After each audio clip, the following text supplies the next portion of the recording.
नमस्कार। नमस्कार। आज हम प्राचीन भारत के इतिहास को समझने के एक बहुत ही दिलचस्प सवाल पर बात करने वाले हैं। हाँ बिल्कुल। हमारे पास जो सामग्री है वो ये सोचने पर मजबूर करती है कि क्या हम इतिहास को सिर्फ वेदों और वैदिक साहित्य के नजरिए से देखकर कुछ अहम हिस्सा खो रहे हैं। मतलब क्या कहानी का एक बड़ा जरूरी हिस्सा पुराणों और महाकाव्यों की उन परंपराओं में छिपा हुआ है जिन्हें अक्सर कम आंका जाता है। चलिए इसी को आज थोड़ा खोलते हैं। बिल्कुल, ये तो है ही। देखिए, विद्वानों ने ज्यादातर प्राचीन भारतीय इतिहास की रूपरेखा वैदिक ग्रंथों के आधार पर ही तैयार की है। ये काफी हद तक सही भी है। हाँ। लेकिन इन ग्रंथों की एक सीमा है। हाँ। ये मूल रूप से धार्मिक ग्रंथ है। हाँ, धार्मिक। तो इनमें आपको ऐतिहासिक घटनाओं का कोई सिलसिलेवार या कहिए काल के हिसाब से ब्यौरा आसानी से नहीं मिलता। अच्छा। ये कुछ वैसा ही है जैसे आप सोचे कि पूरे यूरोप का इतिहास सिर्फ चर्च के रिकॉर्ड्स या बाइबल से लिखते। वो तस्वीर तो अधूरी ही रहेगी, है ना? हाँ, सही बात है। तो फिर सवाल ये उठता है कि अगर वेद पूरी कहानी नहीं बता रहे तो दूसरा पहलू कहाँ मिलेगा? वो कौन सी जानकारी है जो शायद छूट रही है? देखिए, स्रोत सीधे सीधे पौराणिक और जो महाकाव्य परंपराएं हैं जैसे महाभारत और कुछ हद तक रामायण भी उनकी तरफ इशारा करते हैं। अच्छा, महाभारत और रामायण? हाँ, ये एक बिल्कुल अलग नजरिया पेश करती हैं। इनमें राजाओं की वंशावलियां मिलती हैं, उनके शासनकाल, उनके युद्ध, महत्वपूर्ण घटनाएं, इन सब का जिक्र है। इसी के स्रोत एक तरह से क्षत्रिय परंपरा का नाम दे रहे हैं। मतलब शासकों, योद्धाओं और राजनैतिक घटनाओं से जुड़ी यादें ये उस ब्राह्मणवादी धार्मिक परंपरा से काफी अलग थीं। ओके।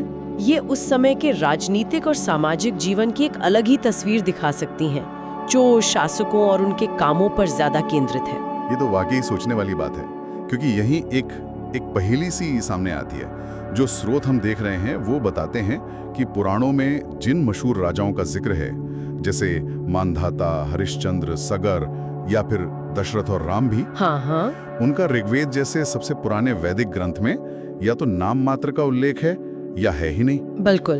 और दूसरी तरफ ऋग्वेद में जिन राजाओं की इतनी तारीफ है उनमें से कई पुराणों में लगभग अनजान से लगते हैं।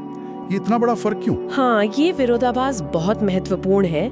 इसका एक संभावित कारण ये बताया गया है कि वैदिक भजन अक्सर उन राजाओं की प्रशंसा करते थे जिन्होंने यज्ञ वगैरह करवाए, ऋषियों को उदारता से दान दक्षिणा दी। अच्छा, मतलब जिन्होंने दान दिया उनकी तारीफ ज्यादा। हाँ, जरूरी नहीं कि ये वही राजा हों जो राजनीतिक या सैन्य रूप से सबसे शक्तिशाली या ऐतिहासिक रूप से सबसे महत्वपूर्ण रहे हों। तो यहाँ हमें साफ तौर पर दो अलग अलग धाराएं दिखती हैं। एक ब्राह्मणिक जिसका फोकस धर्म, यज्ञ, देवताओं पर है, और दूसरी क्षत्रिय जिसका लेना देना शासन, युद्ध, राजवंशों के बनने बिगड़ने से है। समझ गया।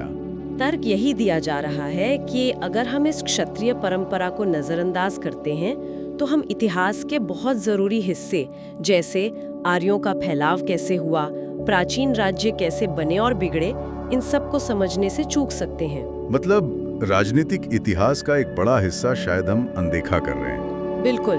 और एक और दिलचस्प बात सामने आती है। ऐसा लगता है कि वैदिक साहित्य कभी-कभी उन बातों को शायद जानबूझकर नहीं पर नजरअंदाज कर देता है जो ब्राह्मणवादी विचारों या दावों से पूरी तरह मेल नहीं खाती। हाँ, जैसे व्यास का उदाहरण दिया गया है। हाँ। जिन्हें पुराण और महाकाव्य परंपरा वेदों को व्यवस्थित करने का श्रेय देती हैं। हाँ, वेद व्यास, उनका जिक्र खुद वेदों में लगभग है ही नहीं। तो क्या ये इसलिए, जैसा कुछ विद्वान इशारा करते हैं, कि ये बात वेदों के अपौरुषेय यानी हमेशा से मौजूद होने के विचार को चुनौती देती है? ये एक बहुत महत्वपूर्ण ऑब्जर्वेशन है। ये इस बात पर रोशनी डालता है कि ऐतिहासिक सटीकता के लिए वैदिक ग्रंथों पर पूरी तरह आंख मूंद के भरोसा नहीं किया जा सकता। अच्छा। खासकर तब जब वे धर्म से अलग, मतलब सेक्युलर मामलों का जिक्र करते हों। जैसे एक उदाहरण दिया है ऐत्रेय ब्राह्मण का, जिसमें अयोध्या जैसी प्रसिद्ध नगरी को सिर्फ एक ग्राम या गांव बताया गया है। ये काफी चौंकाने वाला है ना? हाँ, ये तो है। इसलिए पुराणों की वंशावलियों और उनकी कथाओं को सिर्फ इसलिए खारिज कर देना ठीक नहीं होगा क्योंकि वे वैदिक साहित्य से पूरी तरह मेल नहीं खाती या उनमें कुछ अपनी विसंगतियां हैं। उन्हें उनकी अपनी मेरिट के आधार पर परखना जरूरी है। खासकर वंशावलियां, हो सकता है वो 100% सटीक न हो, पर वे प्राचीन काल के लिए एक टाइमलाइन, एक कालानुक्रमिक ढांचा तो देती ही हैं। और इसकी वैदिक साहित्य में अक्सर कमी महसूस होती है। तो मतलब कुल मिला के बात यह है कि अगर हमें प्राचीन भारत की एक ज्यादा मुकम्मल, एक संतुलित तस्वीर बनानी है, हाँ। तो हमें सिर्फ वैदिक साहित्य पर ही निर्भर नहीं रहना चाहिए। हाँ। हमें पुराणों और महाकाव्यों में जो ऐतिहासिक परंपराएं सहेजी गई हैं, खासकर राजाओं की वंशावलियां और राजनीतिक घटनाओं से जुड़ी जानकारी, उसे कहीं ज्यादा गंभीरता से लेना होगा। हाँ। उनका विश्लेषण करना होगा। बिल्कुल सही। असल में इन स्रोतों का केंद्रीय तर्क यही है कि हमें दोनों परंपराओं, ब्राह्मणिक और क्षत्रिय, को साथ रखकर एक दूसरे के पूरक के तौर पर समझने की जरूरत है। तभी इतिहास की पूरी तस्वीर उभर सकती है। और अंत में इन सब बातों से एक सवाल मन में उठता है, जिस पर शायद आगे सोचा जा सकता है। क्या? कि अगर हम वाकई इन क्षत्रिय केंद्रित परंपराओं को, मतलब शासन और राजनीति से जुड़ी यादों को, स्थापित वैदिक कहानी के साथ और गहराई से जोड़ने की कोशिश करें, तो प्राचीन भारतीय समाज, उसके विस्तार की कहानी और खुद उसके इतिहास के बारे में हमारी समझ किस तरह बदल सकती है। हाँ, ये सोचने वाली बात है। ये एक बड़ा सवाल है जिस पर आगे विचार किया जा सकता है। कभी सोचा है कि हजारों साल पुरानी कहानियां, राजा महाराजाओं के किस्से, ये सब हम तक पहुंचे कैसे? हाँ, मतलब उस जमाने में जब लिखना इतना आम नहीं था। बिल्कुल। तो कोई तो था ना जो ये सब याद रखता था, सुनाता था। हाँ, वही। उन्हें कहते थे सूत। सूत। आज हम इन्हीं प्राचीन ज्ञान के संरक्षकों और उनकी विरासत यानी पुराणों के बारे में कुछ दिलचस्प बातें समझने की कोशिश करेंगे। बिल्कुल, जो हमें स्रोतों से पता चलता है, परंपरा, पुराण और सूत। हाँ। तो सबसे पहले ये सूत असल में थे कौन और इनका मतलब काम क्या था? देखिए, वायु और पद्म पुराण जैसे जो ग्रंथ है, वो बताते हैं कि सूतों का एक खास काम था। देवताओं, ऋषियों और जो बड़े यशस्वी राजा हुए, उनकी वंशावलियां, मतलब पूरा खानदान का हिसाब रखना। हाँ, और उनके किस्से यानी श्रुत या परंपराओं को सहेजना। श्रुत। हाँ, और यहाँ एक दिलचस्प बात है, वायु पुराण श्रुत पर जोर देता है, मतलब सुनी सुनाई परंपरा। जबकि पद्म पुराण स्तुति पर यानी तारीफ में गाए जाने वाले गीत या गाथाएं। अच्छा, तो मतलब ये उस जमाने के इतिहासकार या किस्सागो जैसे लोग थे? हाँ, कुछ वैसे ही समझ सकते हैं आप। बिल्कुल, ये प्राचीन काल के भाट या चारण थे। भाट। हाँ। बाद में एक और जाति सूत कहलाई, वो मिश्रित जाति थी, क्षत्रिय पिता ब्राह्मण माँ, लेकिन ये प्राचीन सूत उनसे अलग थे। अच्छा। हाँ, ये फर्क समझना जरूरी है। हाँ, एक कहानी भी है कि राजा पृथु ने इन प्राचीन सूतों को अनुपदेश दिया था और मगधों को मगध। और देखिए, कौटिल्य के अर्थशास्त्र में भी इन पौराणिक सूतों और मगधों को, जो बाद वाली मिश्रित जातियां थीं, उनसे साफ साफ अलग बताया गया है। तो इसका मतलब कौटिल्य के समय तक? हाँ, लगता तो यही है कि कौटिल्य के टाइम तक, मतलब ईसा पूर्व 4वीं सदी, ये प्राचीन भाट शायद सिर्फ कहानियों और पुराणों में ही रह गए थे। ये श्रुत या श्रुति शब्द बड़ा दिलचस्प है। हाँ, हमने तो यही सुना है कि श्रुति का मतलब वेद होता है। हाँ, यहीं पर एक बहुत ही मजेदार बात सामने आती है। अच्छा। शुरुआती पुराणों में श्रुति शब्द का इस्तेमाल अक्सर आम सुनी सुनाई परंपरा या लोक कथाओं के लिए भी हुआ है। अरे हाँ, न कि सिर्फ वेदों जैसे पवित्र ग्रंथों के लिए। मतलब आम कहानियों को भी श्रुति कहा जाता था। कोई मिसाल है इसकी, कोई उदाहरण? बिल्कुल, जैसे वायु पुराण में एक जगह आता है, बृहदश्व का बेटा कुवलयाश्व का ऐसी श्रुति है। अच्छा। या फिर मत्स्य पुराण कहता है, देवयानी काव्य यानी शुक्राचार्य से पैदा हुई ऐसी श्रुति है। पर ये बातें तो वेदों में नहीं मिलती शायद। नहीं, बिल्कुल नहीं मिलती। फिर भी पुराणों में इन्हें इति श्रुतिः कहकर बताया गया है, मतलब ऐसा सुना गया है या ऐसी श्रुति है। तो ये बाद के ब्राह्मणवादी इस्तेमाल से अलग है? हाँ, बिल्कुल अलग है। बाद में तो श्रुति का मतलब आमतौर पर वेद ही हो गया है ना। हाँ। और कभी कभी साफ करने के लिए वैदिकी श्रुति भी कहते थे।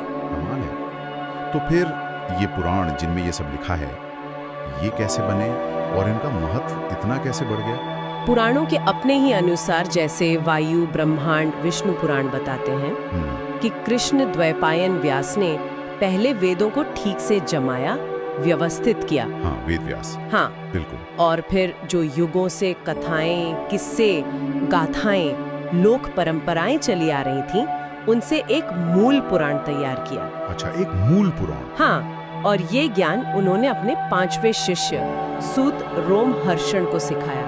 रोमहर्षण या लोमहर्षण भी कहते हैं शायद। हाँ, दोनों नाम मिलते हैं और महाभारत से भी ऐसा इशारा मिलता है कि पुराण उससे पहले मौजूद थे। अच्छा, और फिर रोमहर्षण से ये ज्ञान आगे कैसे फैला? रोमहर्षण ने इसे अपने कई शिष्यों को सिखाया और उनमें कई ब्राह्मण थे। तो यहीं से धीरे धीरे पुराणों पर ब्राह्मणों का असर बढ़ता गया।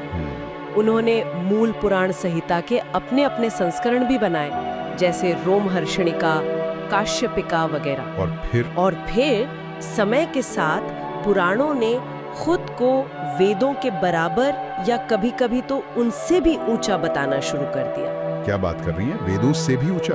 कैसे? हाँ, उन्होंने खुद को कहा वेद सम्मित, मतलब वेदों के बराबर। अच्छा। फिर ये दावा किया कि पुराण तो वेदों से भी पुराने हैं। ब्रह्मा ने सबसे पहले पुराणों को ही याद किया था। अरे वाह! यही नहीं, अपने श्लोकों के लिए ऋचा जैसे वैदिक शब्द इस्तेमाल किए। ऋचा पुराणों के लिए? हाँ, और कहा कि पुराण सीधे देवताओं ने कहे हैं, जबकि वेद तो ऋषियों ने देखे थे। ये फर्क बताया। अच्छा, ये दावा तो बहुत बड़ा है। बिल्कुल, और यहाँ तक कहा गया है कि पुराणों का ज्ञान मोक्ष दिला सकता है और जो ब्राह्मण पुराण नहीं जानता वो असली ज्ञानी है ही नहीं। बाप रे, तो मतलब पूरी तरह से अपना स्थान मजबूत कर लिया। हाँ जी। तो आज की इस बातचीत से हमने देखा कि कैसे सूत प्राचीन ज्ञान को सहेजने वाले कितने अहम लोग थे। बिल्कुल। कैसे श्रुति जैसे शब्द का मतलब भी समय और संदर्भ के साथ बदल सकता है। हाँ, ये बहुत जरूरी बात है। और कैसे पुराण लिखे गए और धीरे धीरे उन्होंने धर्म में अपनी जगह वेदों के बराबर या शायद उनसे भी ज्यादा मजबूत बना ली। सही कहा। और यहाँ एक सोचने वाली बात ये उठती है कि पुराणों के इस दावे का कि वो सीधे ईश्वर की वाणी है और वेदों से भी बढ़कर है, इसका आम लोगों की धार्मिक सोच और उनके पूजा पाठ के तरीकों पर क्या असर पड़ा होगा? सोचने वाली बात है। क्या इससे भक्ति, तीर्थ यात्रा, कथा सुनना जैसे रास्ते ज्यादा मजबूत हुए, जो शायद वेदों के जटिल कर्मकांड वाले रास्ते से आम लोगों के लिए ज्यादा आसान थे, है ना? हाँ, ये हो सकता है, जिनका संरक्षण शायद पुरोहित वर्ग ज्यादा करता था। हाँ, तो इस पर और सोचा जा सकता है। नमस्कार, आज हम पुराणों की गहराइयों में उतर रहे हैं। खास तौर पर ये समझने की कोशिश करेंगे कि उनकी मतलब शुरुआती विषय वस्तु क्या थी। जी। हमारे पास पुराणों की उत्पत्ति और विषय वस्तु नाम के स्रोत से कुछ जानकारी है, तो देखते हैं कि ये शुरुआती पुराण कैसे थे। स्रोत बताते हैं कि सबसे पुराने पुराणों को बनाने के लिए कई तरह की सामग्री इस्तेमाल हुई, जैसे आख्यान यानी कहानियाँ। जी, और उपाख्यान भी थे, छोटे किस्से। हाँ, और गाथाएं मतलब पारंपरिक गीत, और कल्पजोक्ति भी। हाँ, कल्पजोक्ति मतलब युगों से चली आ रही कहावतें या ज्ञान, ये सब चीजें थी। ये सब मिलकर वो शुरुआती रूप बनाते थे। बिल्कुल। और यहीं पर एक दिलचस्प बात है पुराण और इतिहास में। अच्छा, क्या फर्क था? शुरुआत में शायद एक फर्क माना जाता था। पुराण मतलब पुरानी कथा और इतिहास यानी इतिहास, कि भाई ऐसा सचमुच हुआ था, पारंपरिक घटनाएं। ओके। पर वो समय के साथ क्योंकि ये मौखिक परंपरा थी ज्यादातर, तो वो रेखा थोड़ी धुंधली हो गई। हाँ, ये तो है। जैसे वायु पुराण का उदाहरण है, वो खुद को पुराण भी कहता है और इतिहास भी। सही कहा। और महाभारत को देखिए। हाँ, महाभारत के लिए भी ये सारे शब्द इस्तेमाल होते हैं, पुराण, इतिहास, आख्यान। बिल्कुल, तो फर्क समझना मुश्किल हो जाता है बाद में। तो फिर अगर ये सब शुरुआती सामग्री थी, तो इन प्राचीनतम पुराणों का, जिसे कहें कि मूल तत्व क्या था, उनका कोर क्या था? हाँ, यहीं पर वो पंच लक्षण वाली बात आती है। पंच लक्षण ये क्या है? ये एक पुरानी कसौटी है। माना जाता था कि हर असली मतलब आदि पुराण में ये 5 लक्षण या विषय जरूर होने चाहिए। अच्छा, 5 विषय कौन कौन से हैं? पहला है सर्ग, मतलब सृष्टि की उत्पत्ति कैसे हुई, ब्रह्मांड कैसे बना। ठीक है। दूसरा प्रतिसर्ग, यानी सृष्टि का विनाश और फिर दोबारा बनना, ये जो साइकिल है। प्रलय और पुनर्निर्माण। जी। तीसरा वंश, देवताओं की, ऋषियों की और खास तौर पर राजाओं की वंशावलियां, सूर्यवंशी, चंद्रवंशी राजा। ओके, वंशावलियां। चौथा मनवंतर, ये समय की बहुत बड़ी इकाइयां हैं। हाँ, लाखों साल वाले युग। बिल्कुल। और पांचवा है वंशानुचरित। वंशानुचरित मतलब उन वंशावलियों में जो खास राजा या नायक आए, उनके जीवन, उनके काम, उनका चरित्र। अच्छा, तो ये 5 चीजें सर्ग, प्रतिसर्ग, वंश, मनवंतर और वंशानुचरित। जी। तो इसमें सबसे दिलचस्प बात क्या है? ये सूची अपने आप में क्या बताती है? देखिए, दिलचस्प बात यह है कि ये जो पंच लक्षण की परिभाषा है, ये शायद उस वक्त बनी जब पुराणों का दायरा आज जितना फैला हुआ नहीं था। मतलब इन पांचों विषयों को देखें तो जोर किस पर है? सृष्टि, प्रलय, वंश, समय का चक्र, राजाओं के काम, ये ज्यादा इतिहास और कॉस्मोलॉजी मतलब ब्रह्मांड विज्ञान जैसा है। हाँ, ये तो है। इसमें आप देखें तो जटिल धर्म, कर्मकांड, वर्ण व्यवस्था के नियम, तीर्थों की महिमा, ये सब चीजें प्रमुख नहीं लगती। अच्छा, तो ये पंच लक्षण ही प्राचीनतम पुराणों की पहचान थे, उनका मूल ढांचा। ऐसा लगता है, ऐसा माना जाता है कि ये 5 विषय ही उनका कोर थे। तो इसका मतलब ये हुआ कि धर्म जैसा हम आज पुराणों में देखते हैं, व्रत, पूजा पाठ, मोक्ष की बातें, वो शुरुआती पुराणों का मुख्य फोकस नहीं था। शायद उतना विस्तृत नहीं था जितना बाद में हुआ। देखिए, कहानियों के जरिए वंशानुचरित में कुछ नैतिक सीखें तो आई जाती होंगी। हाँ, जैसे सत्य बोलना, वचन निभाना।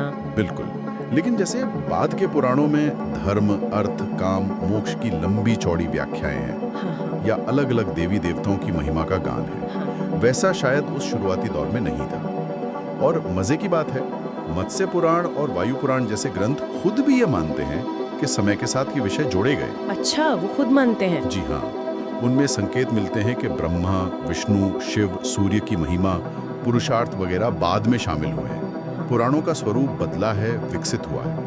इस बात को और पुख्ता करने के लिए स्रोत में कुछ उदाहरण भी हैं, आपस्तम्भ धर्म सूत्र से।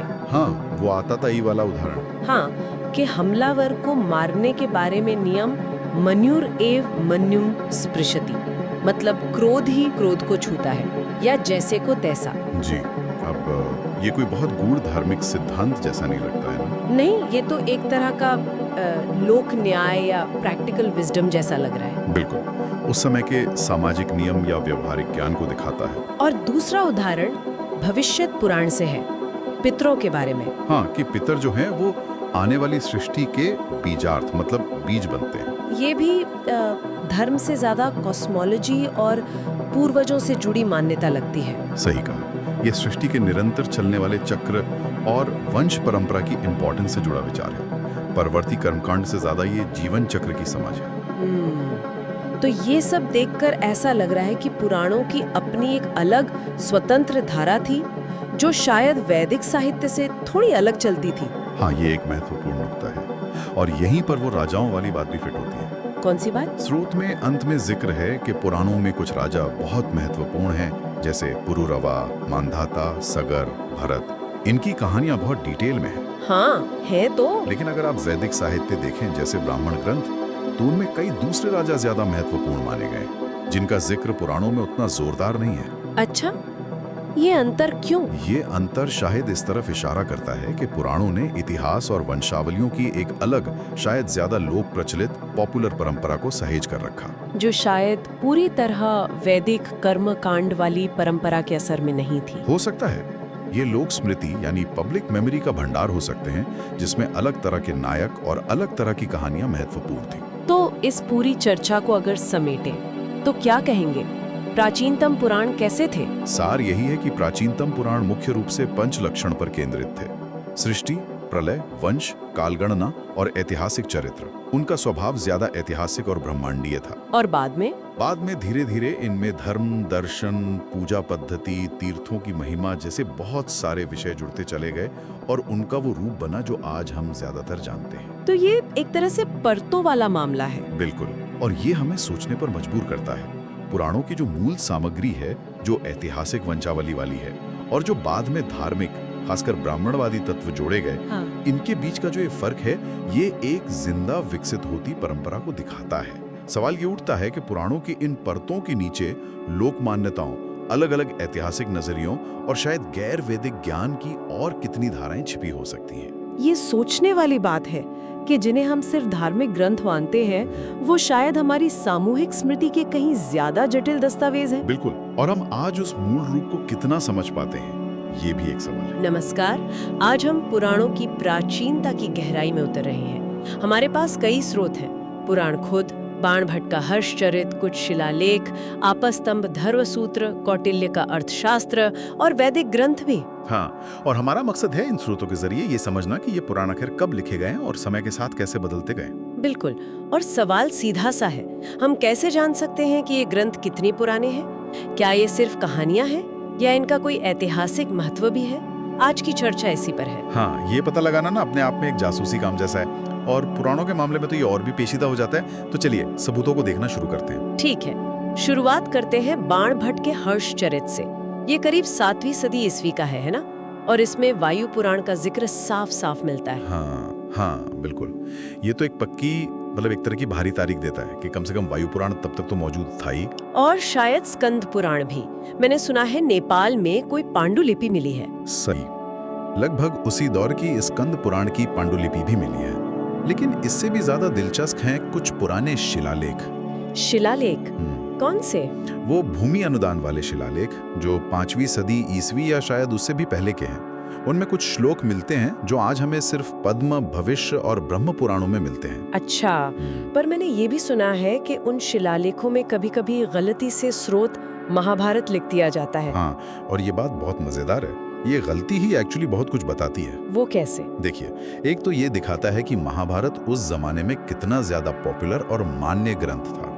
सब उसी का नाम लेते थे। हाँ, ये तो है। पर साथ ही ये भी साबित करता है कि पद्म, भविष्य, ब्रह्म जैसे पुराण इतने जाने पहचाने और स्थापित हो चुके थे कि उनके श्लोक लोग इस्तेमाल कर रहे थे, भले ही लिखने वाले ने भूल से स्रोत महाभारत लिख दिया हो। सही बात है। अगर ये बस यूं ही कोई गुमनाम ग्रंथ होते तो इनके श्लोक शिलालेखों पर आते ही क्यों? बिल्कुल। तो ये हमें 5वीं सदी से भी और पीछे ले जाता है। अब जरा और पीछे चलते हैं, आपस्तंभ धर्मसूत्र पर। आपस्तंभ धर्मसूत्र, ये तो काफी पुराना माना जाता है ना? शायद 3री सदी ईसा पूर्व या उससे भी पहले का। हाँ, और उसमें भविष्यत पुराण का नाम आता है। अब ये नाम सोचिए, भविष्यत पुराण। भविष्य की प्राचीन कथा, ये तो सुनने में ही अजीब है। पुराण मतलब पुराना, भविष्यत मतलब आने वाला। यही सबसे कमाल की बात है। ये नाम अपने आप में विरोधाभासी है। इसका मतलब क्या हुआ? मतलब कि तब तक पुराण शब्द का मतलब सिर्फ पुरानी कहानी नहीं रह गया था। एग्जैक्टली। आपस्तंभ के समय तक पुराण शब्द अपना मूल अर्थ खोकर ग्रंथों की एक खास किस्म, एक जॉनरा का नाम बन चुका था। और किसी शब्द के अर्थ को इस तरह बदलने में और एक पूरे विधा का नाम बनने में, इसमें तो काफी वक्त लगा होगा। निश्चित रूप से। ऐसा होने के लिए जरूरी था कि कई सारे पुराण अस्तित्व में हों, समाज में उनका चलन हो। इसमें शायद सदियां लगी होंगी, कम से कम 2 सदी तो मान ही सकते हैं। तो ये हमें अनायास ही 5वीं सदी ईसा पूर्व या शायद उससे भी पहले पहुंचा देता है। बिल्कुल। सिर्फ भविष्यत पुराण नाम का जिक्र ही पुराणों की प्राचीनता का एक बहुत मजबूत अप्रत्यक्ष सबूत है। पुराणों में एक और चीज दिखती है। महाभारत युद्ध के बाद जो राजा हुए, उनकी वंशावलियां अचानक बहुत कम हो जाती हैं, या फिर उन्हें भविष्यवाणियों की तरह लिखा गया है। इसका क्या मतलब है? हाँ, ये बहुत महत्वपूर्ण अवलोकन है। ऐसा लगता है जैसे इतिहास के एक पॉइंट पर आकर किसी ने एक लाइन खींच दी हो। ये अतीत है और इसके बाद का भविष्य। अच्छा। ये इस तरफ इशारा करता है कि शायद महाभारत युद्ध के आसपास या उसके कुछ 100 साल के अंदर एक मूल पुराण जैसा कुछ संकलित किया गया होगा। उस संकलन ने उस समय तक की ज्ञात परंपराओं, राजाओं को अतीत मानकर दर्ज कर लिया और उसके बाद के समय को भविष्य मान लिया, जिसे बाद में भविष्यवाणी के रूप में जोड़ा गया। हाँ, कुछ ऐसा ही लगता है। अलग अलग पुराण इस भविष्य की शुरुआत थोड़े अलग अलग समय से मानते हैं, पर यह पैटर्न दिखता जरूर है। अब आते हैं कौटिल्य के अर्थशास्त्र पर। 4वीं सदी ईसा पूर्व। कौटिल्य तो इतिहास, जिसमें वो पुराणों को भी शामिल करते हैं, उसे वेद जैसा दर्जा दे रहे हैं, अथर्ववेद के बराबर। हाँ, और ये छोटी बात नहीं है। वो साफ कहते हैं कि राजा को सलाह देने में, राजकुमारों को सिखाने पढ़ाने में पुराणों का इस्तेमाल होना चाहिए। और सबसे बड़ी बात, वो राज दरबार में वेतन पर रखे जाने वाले अधिकारियों की लिस्ट में पौराणिक का नाम लेते हैं। बिल्कुल, पौराणिक। सोचिए, 4वीं सदी ईसा पूर्व में पुराणों का एक सरकारी विशेषज्ञ। ये साफ बताता है कि पुराण तब तक कितने स्थापित और आधिकारिक ग्रंथ बन चुके थे। और कौटिल्य ये भी लिखते हैं कि उनके समय तक जो पुराने कथावाचक थे, सूत और मागध, वो सिर्फ पुराणों में उनके जिक्र की वजह से ही जाने जाते थे। मतलब वो परंपरा भी पुरानी हो चुकी थी। सही कहा। इससे पुराणों की जड़ें और भी गहरी साबित होती हैं। और ये सम्मान सिर्फ दरबार तक नहीं था। आप वैदिक ग्रंथों की बात कर रहे हैं? हाँ, अथर्ववेद, छांदोग्योपनिषद, शतपथ ब्राह्मण, ये बहुत पुराने और महत्वपूर्ण वैदिक ग्रंथ हैं। ये भी पुराण या इतिहास पुराण का जिक्र करते हैं और उन्हें ज्ञान का जरूरी स्रोत मानते हैं। शतपथ ब्राह्मण तो शायद उन्हें वेद कहकर उनके पाठ की बात भी करता है। हाँ, यज्ञों के दौरान पुरोहितों द्वारा इतिहास पुराण के पाठ का विधान बताता है। ये दिखाता है कि पुराण सिर्फ लोक परंपरा नहीं थे, वैदिक धारा में भी उनका आदर था। तो कुल मिलाकर देखें तो शिलालेख, साहित्य ग्रंथ, धर्मशास्त्र, अर्थशास्त्र, यहाँ तक कि वैदिक साहित्य, ये सारे अलग अलग सबूत एक ही तरफ इशारा कर रहे हैं। बिल्कुल, कि पुराणों की जड़ें काफी गहरी हैं, शायद महाभारत काल या उससे भी पहले तक। ये सिर्फ बाद में गढ़ी गई कहानियां नहीं हैं। जो बातें मुझे सबसे ज्यादा दिलचस्प लगी वो है पुराण शब्द के अर्थ का बदलना, भविष्यत पुराण जैसे नाम का संभव हो पाना, कौटिल्य के जमाने तक पुराणों का एक स्थापित विधा बनना, जिसके लिए बाकायदा विशेषज्ञ रखे जाते थे। और महाभारत युद्ध के बाद वंशावलियों के वर्णन का तरीका बदलना, जो किसी शुरुआती संकलन की ओर इशारा करता है। सही कहा। ये सारे बिंदु मिलकर एक तस्वीर बनाते हैं। इस पूरी चर्चा से एक सवाल मेरे मन में आ रहा है। अगर पुराणों का एक शुरुआती रूप महाभारत युद्ध के आसपास बना, जिसमें उस वक्त तक की परंपराएं थीं, तो उन मूल रूपों से लेकर आज जो हमें इतने बड़े बड़े विस्तृत पुराण मिलते हैं, इनके बीच कितना कुछ बदला होगा, कितना कुछ जोड़ा गया होगा। और ये जो बात के बदलाव या जोड़ हैं, वो उस समय के समाज, उनकी सोच, उनकी जरूरतों के बारे में हमें क्या बता सकते हैं? ये सोचने के लिए एक बहुत ही दिलचस्प पहलू है। बिल्कुल, ये अपने आप में एक अलग खोज का विषय है कि पुराण कैसे समय के साथ विकसित हुए। प्राचीन भारत के इतिहास को समझना कई बार एक पहेली जैसा लगता है ना? हाँ बिल्कुल, ग्रंथ तो इतने सारे हैं, पर उनमें सचमुच का इतिहास कहाँ है और कहाँ सिर्फ कहानी है, ये पता लगाना मुश्किल हो जाता है। सही बात। आज हमारे सामने ब्राह्मण और क्षत्रिय परंपराएं एक तुलनात्मक अध्ययन से जुड़े कुछ स्रोत हैं, तो सोचा कि इन्हीं की मदद से इस गुत्थी को थोड़ा सुलझाने की कोशिश करें। अच्छा विषय है। हाँ, हमारा मकसद है इन स्रोतों के आधार पर यह देखना कि ये दो मुख्य परंपरागत धाराएं हैं, ब्राह्मण और क्षत्रिय, इनके नजरिए में क्या फर्क था। मतलब घटनाओं को दर्ज करने का तरीका और खासकर ऐतिहासिक सच्चाई के मामले में। स्रोत की शुरुआत ही एक बड़ी दिलचस्प तुलना से होती है। वो कहते हैं कि इन दो परंपराओं का फर्क कुछ वैसा ही है जैसा साधु संतों की कहानियों और वीरों की गाथाओं में होता है। अच्छा, तो एक में शायद नैतिकता पे जोर होगा, दूसरे में शौर्य पर। हाँ, कुछ ऐसा ही। चलिए इसी बात को जरा खोलकर देखते हैं। तो स्रोत सबसे पहले इन परंपराओं को दो मोटे हिस्सों में बांटता है। एक तो है वो पौराणिक कथाएं, जैसे देवताओं की, मिथकों की कहानियां, और दूसरी वो परंपराएं जो राजवंशों और राजाओं का लेखा जोखा, मतलब इतिहास बताने का दावा करती हैं। ठीक है। आज हम इसी दूसरी वाली किस्म पर ज्यादा ध्यान देंगे, जो इतिहास बताने का दावा करती हैं। हाँ, और इन इतिहास बताने का दावा करने वाली परंपराओं को भी स्रोत आगे 4 हिस्सों में देखता है। 4 हिस्से? हाँ। कौन कौन से?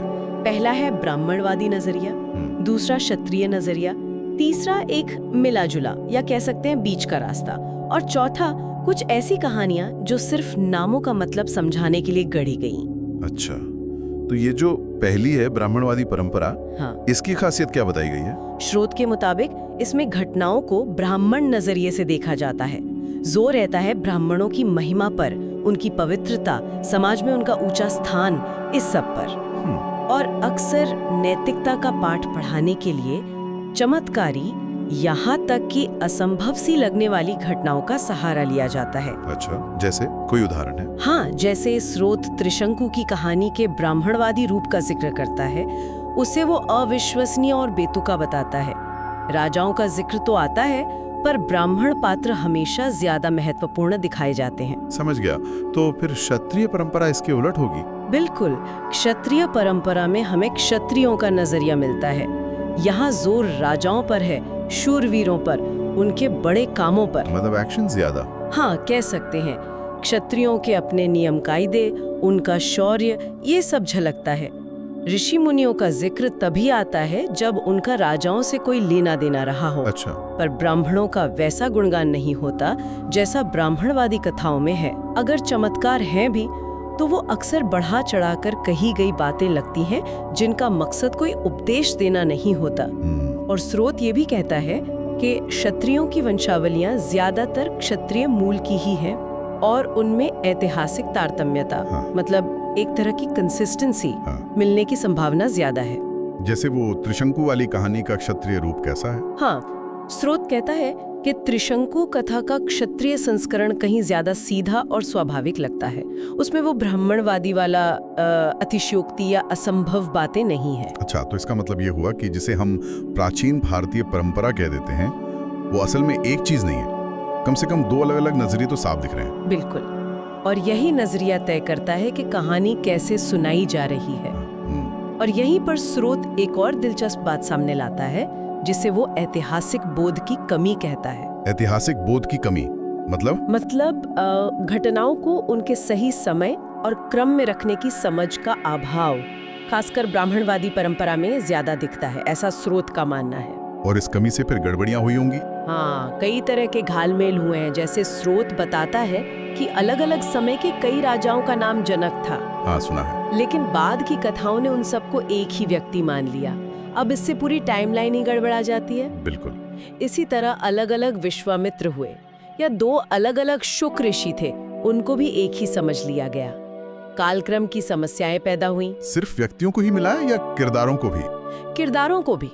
ऐतिहासिक किरदारों को पौराणिक किरदारों से मिला दिया गया। जैसे एक ऋषि थे बृहस्पति, उन्हें देवताओं के गुरु बृहस्पति मान लिया गया। अच्छा। या एक राजा थे मधु, उन्हें दैत्य मधु कह दिया गया। एक और उदाहरण है राजा सवर्ण की पत्नी तप्ती, उन्हें सीधे सूर्य देवता की बेटी बता दिया गया। पर शायद वो सूर्य देवता की बेटी ना हो। हाँ, स्रोत इशारा करता है कि सूर्य या तपन शायद उनके पिता का असली नाम रहा हो, न कि वो सूर्य देवता हो। ये तो बड़ी दिलचस्प बात है, पर इसमें एक पेंच भी है। स्रोत ये भी कहता है कि इतिहास की समझ की यही कमी कभी-कभी फायदेमंद भी साबित हुई। फायदेमंद कैसे? क्योंकि जो संकलन करने वाले ब्राह्मण विद्वान थे, उन्होंने शायद इन पुरानी क्षत्रिय कथाओं की विसंगतियों पर, मतलब जो बातें आपस में मेल नहीं खाती थीं, उन पर ध्यान ही नहीं दिया या उन्हें समझा ही नहीं। अच्छा। और इस वजह से वो कथाएं बिना ज्यादा फेरबदल के बच गईं। मतलब अनजाने में ही सही, पुरानी चीजें संरक्षित हो गईं। वाह, ये तो सच में मजेदार बात है, अनजाने में संरक्षण। हाँ। स्रोत ये भी दिखाता है कि कैसे धीरे धीरे इतिहास को पौराणिक रंग दिया गया, मतलब इतिहास का पौराणिकीकरण हुआ।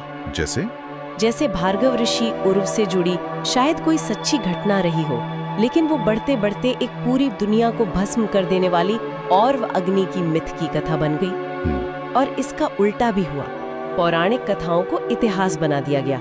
जैसे हाय हाय राजाओं के युद्ध में अचानक शिव पार्वती का जिक्र आ जाना। अच्छा। कहीं कहीं धार्मिक महत्व बढ़ाने के लिए कहानियों को नई जगहों से भी जोड़ दिया गया, जैसे हरिश्चंद्र की कहानी को गोदावरी से जोड़ देना। और वो बाकी दो वर्ग क्या थे? आपने कहा था 4 हैं। हाँ, तीसरा वर्ग है मिश्रित या मध्यवर्ती। ये वो क्षत्रिय कहानियां हैं जिनमें बाद में ब्राह्मणवादी सोच के हिसाब से बदलाव किए गए, मतलब थोड़ा मिक्स हो गया। ठीक है।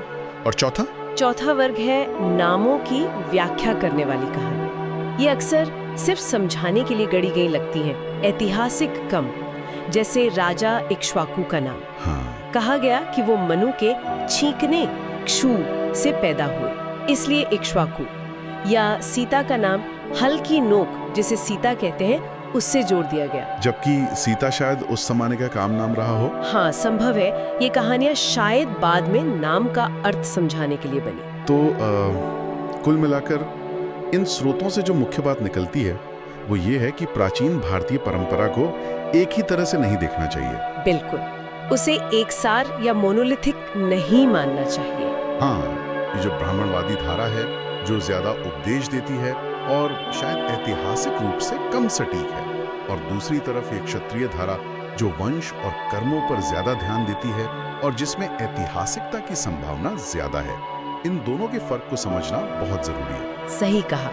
और ये भी समझना जरूरी है कि बाद के जो पुराणिक संकलन हुए, जैसे पुराण वगैरह, उनमें क्षत्रिय परंपरा के अंश भी सुरक्षित रह गए, भले ही अनजाने में। हाँ, भले ही अनजाने में, क्योंकि संकलन करने वालों में हमेशा वो, जिसे हमने कहा, ऐतिहासिक बोध या क्रम और संगति की चिंता, वो नहीं थी। तो ये अपने आप में एक दिलचस्प प्रक्रिया है कि कैसे चीजें बच गई। बिल्कुल। अच्छा, तो जाते जाते एक सवाल सोचने के लिए छोड़ जाते हैं। जरूर। जब हम ये जानते हैं कि हमारे प्राचीन ग्रंथों में इतिहास, मिथक और अलग-अलग नजरिए ये सब इस तरह से घुले मिले हुए हैं, तो आज अगर कोई सिर्फ इन्हीं पारंपरिक स्रोतों के आधार पर इतिहास लिखना चाहे या समझना चाहे, तो इस जानकारी का उस कोशिश पर क्या असर पड़ना चाहिए? ये बहुत महत्वपूर्ण सवाल है। मतलब हमें स्रोतों को पढ़ते वक्त ज्यादा सजग रहना होगा। हाँ, शायद आलोचनात्मक दृष्टि से देखना होगा कि कौन सी बात किस नजरिए से कही जा रही है। नमस्कार, आज हम इतिहास की उन पुरानी गलियों में चल रहे हैं जहाँ कहानियां और वंशावलियां मिलती हैं। मेरा मतलब है पुराणों में।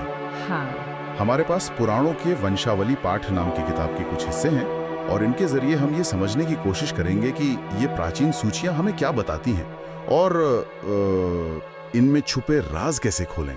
बिल्कुल, ये वंशावलियां सिर्फ राजाओं के नाम नहीं है, मतलब ये उस जमाने की सोच और इतिहास लिखने के तरीके की भी एक झलक देती हैं। अच्छा, हमारा मकसद है ये देखना कि कौन से पुराण इस जानकारी के लिए सबसे अहम है, उनमें क्या समानताएं हैं या फर्क है, और हाँ, इस जानकारी के जंगल में रास्ता कैसे बनाया जाए। हाँ, तो शुरुआत कहाँ से करें? ऐसा लगता है कि लगभग सभी पुराणों में ये सूचियां हैं, कुछ को छोड़कर शायद। हाँ, ज्यादातर पुराणों में वंशावली मिलती है, सिवाय कुछ बाद के पुराणों के, जैसे वराह, वामन और भविष्य पुराण।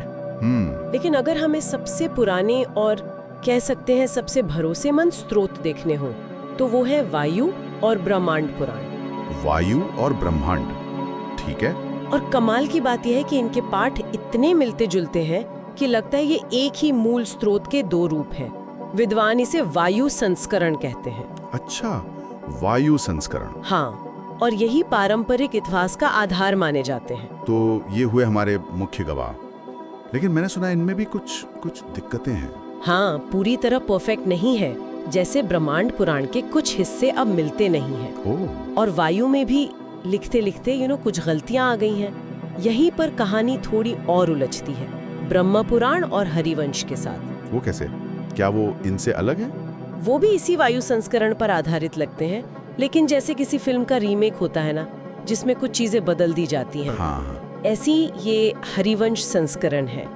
इनमें कुछ नई बातें हैं, कुछ छूटी हुई कड़ियां हैं, और कभी-कभी तो मतलब बिल्कुल उल्टी बातें भी मिल जाती हैं। उल्टी बातें जैसे कान्यकुब्ज और काशी के राजाओं की शुरुआत को लेकर वहाँ थोड़ी अलग जानकारी मिलती है। दिलचस्प। मतलब एक ही कहानी के कई रूप? जी। और मत्स्य पुराण, क्या वो भी इसी कड़ी में आता है? मत्स्य पुराण थोड़ा अलग रास्ता पकड़ता है। कुछ हिस्से जैसे एल वंश के बारे में, वो तो वायु पुराण से मिलते हैं। अच्छा।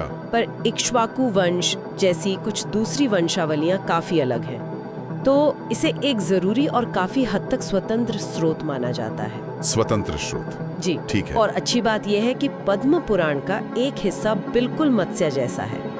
इससे मत्स्य की बातों को परखने में, कंफर्म करने में मदद मिलती है। समझ गया। यानी हमारे पास कम से कम 3 मुख्य धाराएं हो गई, वायु ब्राह्मण वाली, फिर हरिवंश ब्रह्मा वाली और ये मत्स्य वाली। बिल्कुल।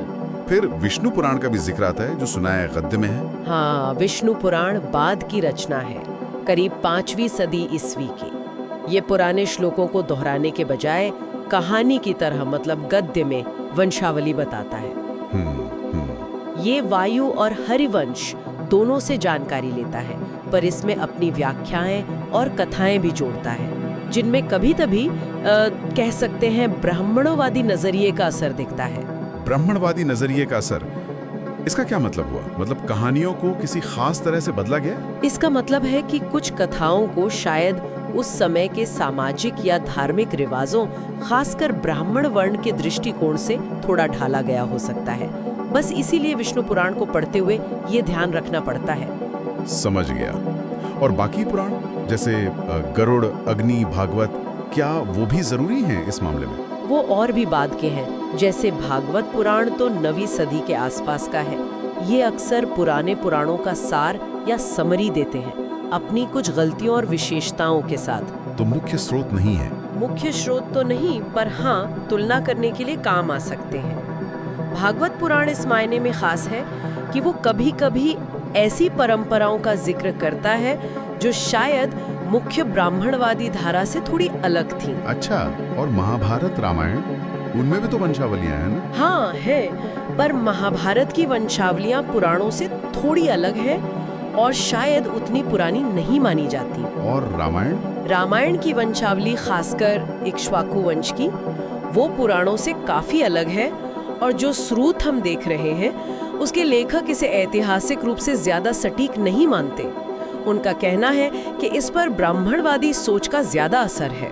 अरे ये तो बड़ी उलझन है, इतने सारे संस्करण, इतने फर्क, तो फिर सच के करीब कैसे पहुंचा जाए? कोई एक तरीका है? देखिए, सबसे अच्छा तरीका तो यही है कि किसी एक पुराण को सच मान लेने के बजाय सभी अहम संस्करणों को साथ रखकर मिलाया जाए। इसे अंग्रेजी में कोलेशन कहते हैं। कोलेशन? हाँ, ये थोड़ा जासूसी के काम जैसा है।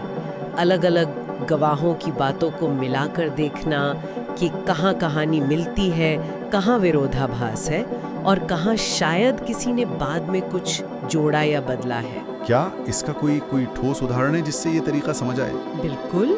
मंधात्री नाम के एक राजा थे, उनकी माँ गौरी का मामला लीजिए। मंधातृ की माँ गौरी, ठीक है। वायु और ब्रह्मांड पुराण कहते हैं कि वो युग्नाश्व की पत्नी और मतिनार या अतिनार की बेटी थी। वायु की एक पुरानी पांडुलिपि में अतिनारात्मजा यानी अतिनार की बेटी लिखा भी मिला।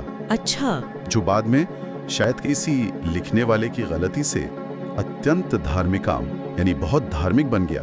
लेकिन ब्रह्म, हरिवंश और शिव पुराण में गौरी को प्रसेनजीत की पत्नी बताया गया, बिल्कुल अलग। तो ये गुत्थी कैसे सुलझी फिर? जब दूसरे वंशों की वंशावलियों को इन्हीं पुराणों में देखा गया तो पता चला कि वायु, मत्स्य और हरिवंश खुद मानते हैं कि मतिनार की एक बेटी गौरी थी जिसकी शादी युग्नाश्व से हुई और वो मंधातृ की माँ बनी। ओह, तो मतलब वायु ब्रह्मांड वाली बात सही निकली? हाँ, ज्यादातर सबूत उसी तरफ इशारा करते हैं।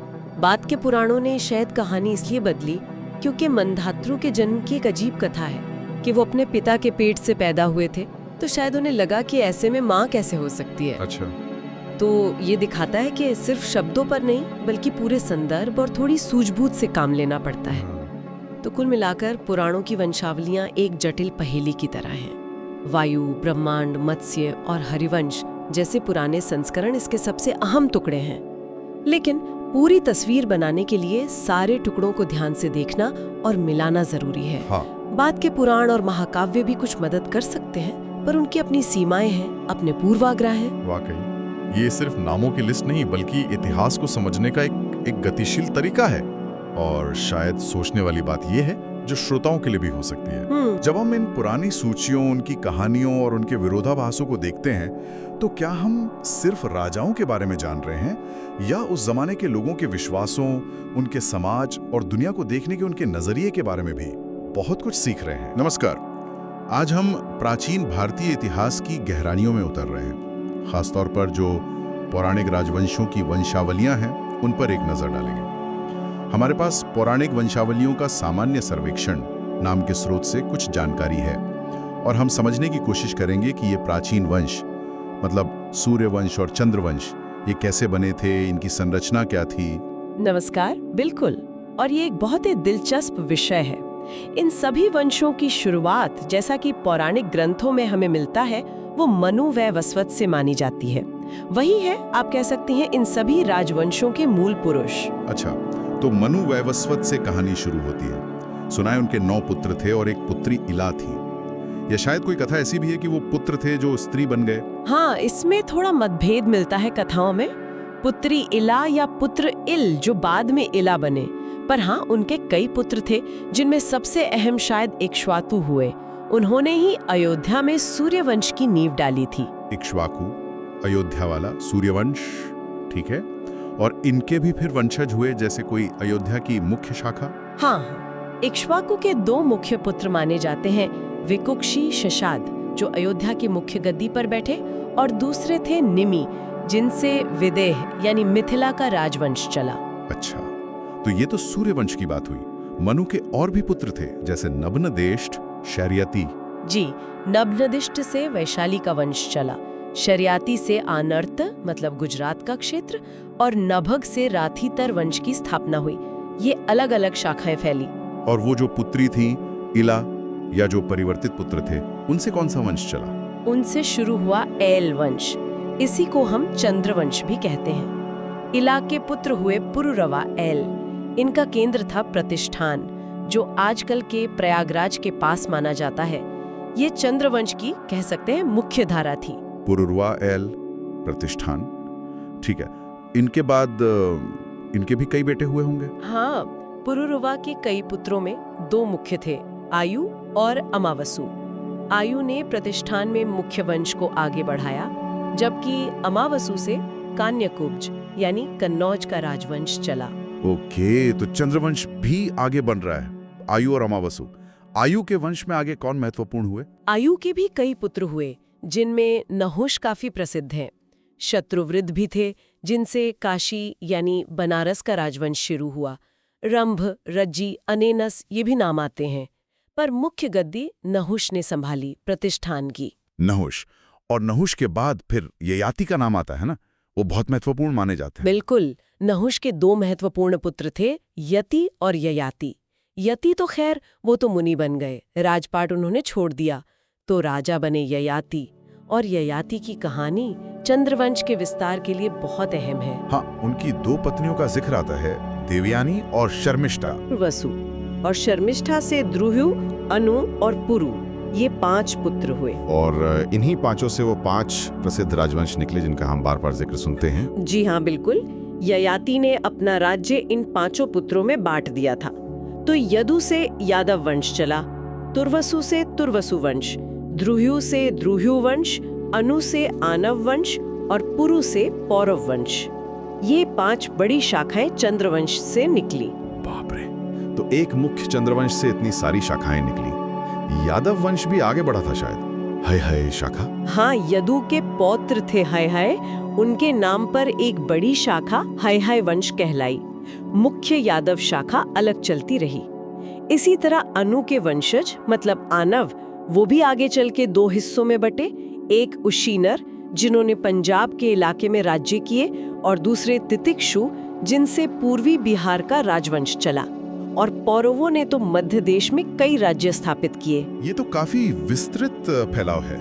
लेकिन स्रोत में एक और दिलचस्प बात कही गई है इन वंशावलियों की लंबाई के बारे में। हाँ, ये बहुत ध्यान देने वाली बात है। देखिए, ये सारी वंशावलियां दावा करती हैं कि ये मनु से शुरू होकर महाभारत युद्ध तक के समय को कवर करती हैं, है ना? लेकिन इनमें जो राजाओं की संख्या है, पीढ़ियों की संख्या, उसमें बहुत फर्क है। फर्क मतलब कैसे? जैसे इक्ष्वाकु वंश को देखें तो उसमें करीब 93 राजा या पीढ़ियों का जिक्र मिलता है। वहीं यादवों की सूची देखें तो करीब 59 नाम आते हैं, और पौरवों में तो मनु से ययाति तक के नाम जोड़कर भी सिर्फ 51 के आसपास। अरे, ये तो बहुत बड़ा अंतर है, जबकि समय तो लगभग वही है सबके लिए महाभारत तक का। तो इसका क्या मतलब हुआ? क्या ये सूचियां मतलब पूरी सही नहीं है? कुछ पुराण तो खुद ये मानते हैं कि सूचियां पूरी नहीं है। हो सकता है सिर्फ मुख्य राजाओं के नाम ही दर्ज किए गए हों, और कहीं कहीं तो ये भी माना गया है कि वंशक्रम में अंतराल है, गैप्स हैं। अच्छा, तो ये एक तरह का फ्रेमवर्क है, कोई पूरी जनगणना जैसी लिस्ट नहीं। और वो उत्तराधिकार वाली बात भी थी, कहीं का पुत्र, कहीं सिर्फ का, कहीं से। हाँ, उत्तराधिकार बताने के तरीके भी अलग अलग हैं। तस्य पुत्रः, उसका पुत्र, कहीं सिर्फ नाम के बाद दूसरा नाम, तस्य, उसका, कहीं जातः, उत्पन्न हुआ, कहीं सीधे तत् उत्तराधिकारी, उसका उत्तराधिकारी। ये शायद रिश्तों की जटिलता दिखाता है, या फिर जानकारी कैसे पीढ़ी दर पीढ़ी आगे बढ़ी उसमें बदलाव आए। तो मतलब इन लिस्ट्स को एकदम अक्षरशः लेना शायद सही ना हो। शायद नहीं, इन्हें एक ऐतिहासिक ढांचे की तरह देखना ज्यादा बेहतर है। हाँ, जो एक चीज की जा सकती है वो है अलग अलग वंशों के समकालीन राजाओं का मिलान करना, जिसे सिंक्रोनिज्म कहते हैं। उससे एक अंदाजन कालक्रम बनाने की कोशिश होती है। पर ये जो भिन्नताएं हैं, जो कमियां हैं, ये खुद ही हमें सोचने पर मजबूर करती हैं कि इन वंशावलियों को बनाया क्यों गया, कैसे बनाया गया। तो अगर हम संक्षेप में देखें तो मनु वैवस्वत से 2 मुख्य धाराएं निकली, सूर्यवंश इक्ष्वाकु से शुरू होकर, और चंद्रवंश जो इला और पुरुरवा से शुरू हुआ। बिल्कुल। और फिर चंद्रवंश में ययाति के 5 पुत्रों से यादव, तुर्वसु, द्रुह्यु, आनव और पौरव जैसे बड़े बड़े राजवंश फैले। लेकिन ये जो सूचियां हैं, इनमें राजाओं की संख्या में अंतर है, और ये पूरी भी नहीं है जैसा पुराण खुद मानते हैं। हाँ, और यहीं पर एक अहम सवाल उठता है जिस पर शायद हमें आगे सोचना चाहिए कि इन प्राचीन ग्रंथों में मिलने वाली वंशावलियों की ये जो अलग-अलग बातें हैं, ये जो स्वीकृत अपूर्णताएं हैं, ये हमारी शुरुआती भारतीय इतिहास को समझने के तरीके को और खुद वंश की अवधारणा को कैसे प्रभावित करती हैं। ये एक विचारणीय प्रश्न है। स्वागत है। आज हम प्राचीन भारत के इतिहास की एक कह सकते हैं एक जटिल गुत्थी सुलझाने की कोशिश कर रहे हैं। हाँ, खास तौर पर सूर्यवंश की। बिल्कुल, और उसमें भी अयोध्या के राजाओं की वंशावली। अब देखिए, हमारे पास स्रोत तो कई हैं, पुराण है, रामायण है, महाभारत भी, लेकिन इनमें जो जानकारी है वो अक्सर मतलब एक दूसरे से मेल नहीं खाती। सही कहा, काफी भिन्नताएं हैं। तो आज हमारी पड़ताल का मकसद यही है, इन अलग-अलग सूचियों के पेच को समझना। हाँ, और ये भी कि कौन सी सूची ज्यादा भरोसेमंद मानी जाती है और क्यों। और इस सब में कुछ चौंकाने वाले तथ्य भी सामने लाएंगे। चलिए शुरू करते हैं। जरूर। और देखिए, ये सिर्फ राजाओं के नामों की एक लिस्ट नहीं है। नहीं, बिल्कुल नहीं। ये इस बात की भी झलक है कि भाई प्राचीन काल में इतिहास कैसे सहेजा जाता था। हाँ, और क्यों अलग-अलग ग्रंथ एक ही वंश की कहानी को अलग-अलग तरीके से बताते हैं। तो सबसे बड़ा सवाल यहीं से उठता है ना? रामायण में भगवान राम तक लगभग 35 राजाओं का जिक्र मिलता है। हाँ, करीब 35। जबकि पुराणों में देखें तो ये संख्या करीब 63 तक पहुंच जाती है। बिल्कुल। ये बहुत बड़ा अंतर है। इतना बड़ा फर्क क्यों? और रामायण की सूची का जो क्रम है वो भी पुराणों से काफी अलग है। यहीं पर वो स्रोत विश्लेषण काम आता है। मतलब जब हम इन ग्रंथों को साथ रखकर तुलना करते हैं। अच्छा। और देखते हैं कि कौन सी जानकारी ज्यादा सुसंगत है, ज्यादा प्रमाणों से मेल खाती है। तो विश्लेषण अक्सर ये दिखाता है कि वंशावली के ऐतिहासिक क्रम के लिए पुराण ज्यादा विस्तृत आधार देते हैं रामायण के मुकाबले। हाँ, पुराणों की जानकारी महाभारत और बाद के रघुवंश जैसे ग्रंथों से भी ज्यादा मेल खाती है। अच्छा। तो ये सोचना मुश्किल है कि सिर्फ रामायण सही हो और बाकी सब गलत हो, है ना? तो रामायण की सूची में मतलब क्या कमियां दिखती हैं विश्लेषण में? कई बातें हैं, जैसे रामायण की सूची में पुरु, कुत्स और त्रसदस्यु जैसे राजाओं का जिक्र नहीं है, जिनका जिक्र महाभारत में है। हाँ, महाभारत उन्हें अयोध्या के राजाओं में गिनता है। इसी तरह हरिश्चंद्र और रोहिता, उनका भी जिक्र नहीं है रामायण में। नहीं, जबकि ब्राह्मण ग्रंथों में उनका जिक्र है। और रिश्तों में भी कुछ गड़बड़ है, आपने कहा। हाँ बिल्कुल, विरोधाभास मिलते हैं। जैसे रामायण में अम्बरीश को नाभाग से 3 पीढ़ी ऊपर रखा है। अच्छा। जबकि महाभारत उन्हें नाभाग का बेटा बताता है। पुराणों में 2 राजा दिलीप का जिक्र है, रामायण में बस एक का। फिर रघु के पुत्र कौन थे, अज या कलमाशपाद? इस पर भी रामायण और पुराण अलग अलग बात कहते हैं। और रघुवंश किसका साथ देता है? रघुवंश पुराणों का समर्थन करता है कि रघु के पुत्र अज थे। ठीक है। फिर कलमाशपाद के उत्तराधिकारी कौन थे, शंकरन या अश्मक, जिसे सर्वकर्मन भी कहा गया? इस पर भी रामायण की जानकारी बाकी ग्रंथों से अलग है। और समय के क्रम में भी अंतर बता रहे थे आप। बिल्कुल। कुछ राजा हैं जैसे सुदर्शन और अग्निवर्ण, रामायण उन्हें राम से पहले रखती है, जबकि पुराण और रघुवंश उन्हें राम के बहुत बाद का बताते हैं। तो इन सब वजहों से स्रोत विश्लेषण अक्सर इसी नतीजे पर पहुंचता है कि ऐतिहासिक वंशावली के लिए पुराणों की सूची शायद ज्यादा भरोसेमंद है रामायण की तुलना में। हाँ, ये मानते हुए कि रामायण का मुख्य उद्देश्य काव्य और कथा कहना था, शायद सिर्फ वंशावली दर्ज करना नहीं। समझ गई। तो क्या पुराणों की सभी सूचियां एकदम एक जैसी हैं या उनमें भी कुछ फर्क है? नहीं, उनमें भी कुछ आंतरिक भिन्नताएं हैं। ये भी एक पेच है। अच्छा, कहाँ पर? खासकर मांधात्री के बाद और फिर कलमाशपाद और दिलीप द्वितीय खटवांग के बीच के जो राजा हैं, हाँ, उनके नामों की 2 अलग-अलग श्रृंखलाएं मिलती हैं पुराणों में। ओह, अच्छा। इसी तरह अहिनगु नाम के राजा के बाद भी 2 सूचियां हैं। एक काफी लंबी है, करीब 20 राजा बृहदबल तक, और दूसरी छोटी है, सिर्फ 6 राजा। तो विश्लेषण किसे ज्यादा सही मानता है? विश्लेषण आमतौर पर लंबी सूची को ज्यादा तार्किक और अन्य साक्ष्यों से समर्थित मानता है, जैसे रघुवंश या महाभारत के कुछ संकेत। हाँ, और वो मंधातर के बेटे मुचुकुंद की कहानी भी तो बड़ी दिलचस्प है। हाँ, बिल्कुल। वो गुफा में सो जाना और फिर युगों बाद कृष्ण द्वारा जगाया जाना। ये इतिहास और मिथक का कैसा संगम है। सही कहा, ये दिखाता है कि कैसे पौराणिक कथाएं इन वंशावलियों में बुनी जाती हैं। अच्छा, अयोध्या के अलावा भी तो इनसे जुड़ी कुछ और शाखाएं थी, है ना, सूर्यवंश से ही? हाँ बिल्कुल, उनकी भी अपनी कहानियां और वंशावलियां इन स्रोतों में मिलती हैं। संक्षेप में देखें जरूर जरूर। तो पहला है विदेह वंश। ये इक्ष्वाकु के बेटे निमि से शुरू हुआ। इनकी राजधानी मिथिला थी जहाँ सीता जी थी। हाँ, वही मिथिला, और इनके राजा जनक कहलाते थे। अच्छा, तो जनक एक उपाधि थी, किसी एक व्यक्ति का नाम नहीं। ये तो बड़ी दिलचस्प बात है। ये मनु के पुत्र नभनेदिष्ट से चला। राजा विशाल ने वैशाली शहर बसाया। वैशाली। इसमें खास बात यह है कि शुरुआती राजा भलंदन और वत्सप्री वो मूलतः वैश्य थे। वैश्य राजा। हाँ, और ऋग्वेद के सूक्त रचयिता भी माने जाते हैं। स्रोत बताते हैं कि बाद में वो ब्राह्मण बन गए। वैश्य राजा जो ऋग्वेद रचयिता बने और फिर ब्राह्मण माने गए। ये तो काफी अलग जानकारी है ना? फिर है शार्यात वंश। ये मनु के पुत्र शर्याती से शुरू हुआ। इनका राज कहाँ था? इन्होंने गुजरात में कुशस्थली यानी द्वारका के पास राज किया, पर इनका वंश जल्दी खत्म हो गया। अच्छा।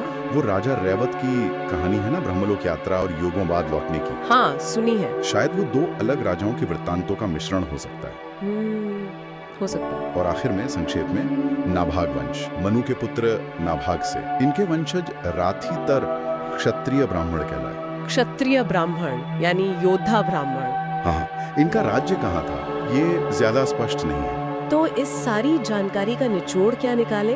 हमने देखा कि प्राचीन राजवंशों की ये वंशावलियां कोई सीधी रेखा नहीं है। बिल्कुल नहीं। एक ही वंश के बारे में अलग अलग स्रोत, खासकर रामायण और पुराण, काफी अलग अलग विवरण देते हैं। सही कहा। और ये विश्लेषण यही सुझाता है कि अगर हमें ऐतिहासिक क्रम को समझना है तो पुराणों की सूचियां अपनी आंतरिक भिन्नताओं के बावजूद शायद रामायण की तुलना में ज्यादा उपयोगी हो सकती हैं, क्योंकि उन्हें दूसरे ग्रंथों का समर्थन ज्यादा मिलता है। तो ये हमें सिखाता है कि प्राचीन ग्रंथों को पढ़ते समय एक आलोचनात्मक नजरिए की जरूरत है। बिल्कुल, ताकि पौराणिक और ऐतिहासिक तत्वों को थोड़ा अलग करके समझा जा सके। दोनों का अपना महत्व है, पर दोनों एक नहीं है। और सोचने के लिए एक आखिरी बात छोड़ जाते हैं श्रोताओं के लिए। हाँ, जब हमारे इतने पूज्य और प्राचीन ग्रंथों में ही एक वंश के लिए इतने अलग अलग विवरण मिलते हैं, तो ये इतिहास और परंपरा की हमारी समझ पर क्या असर डालता है?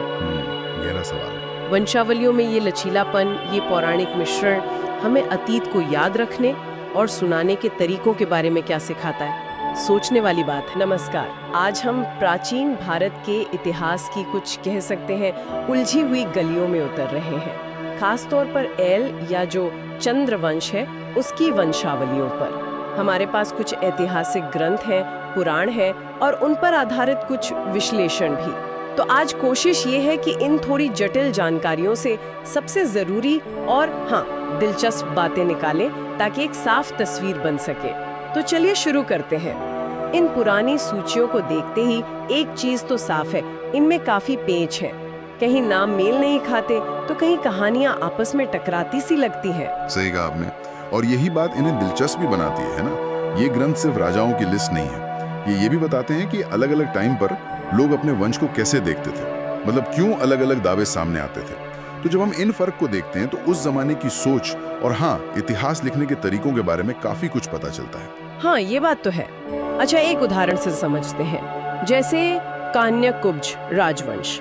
कुछ स्रोत कहते हैं कि ये अमावसु के वंशज थे। हाँ। तो कुछ दूसरे इन्हें पौरव वंश के अजमीर से जोड़ देते हैं। अब ये तो दो अलग बातें हो गई। तो जो एनालिसिस है वो अजमीर वाले दावे को क्यों सही नहीं मानता? उसमें क्या दिक्कत है? देखिए, इसकी मुख्य वजह है विश्वामित्र का समय। हम सबने शकुंतला की कहानी सुनी है, जिनके बेटे भरत थे। हाँ, बिल्कुल। तो विश्वामित्र शकुंतला के पिता हुए, यानी भरत के पूर्वज।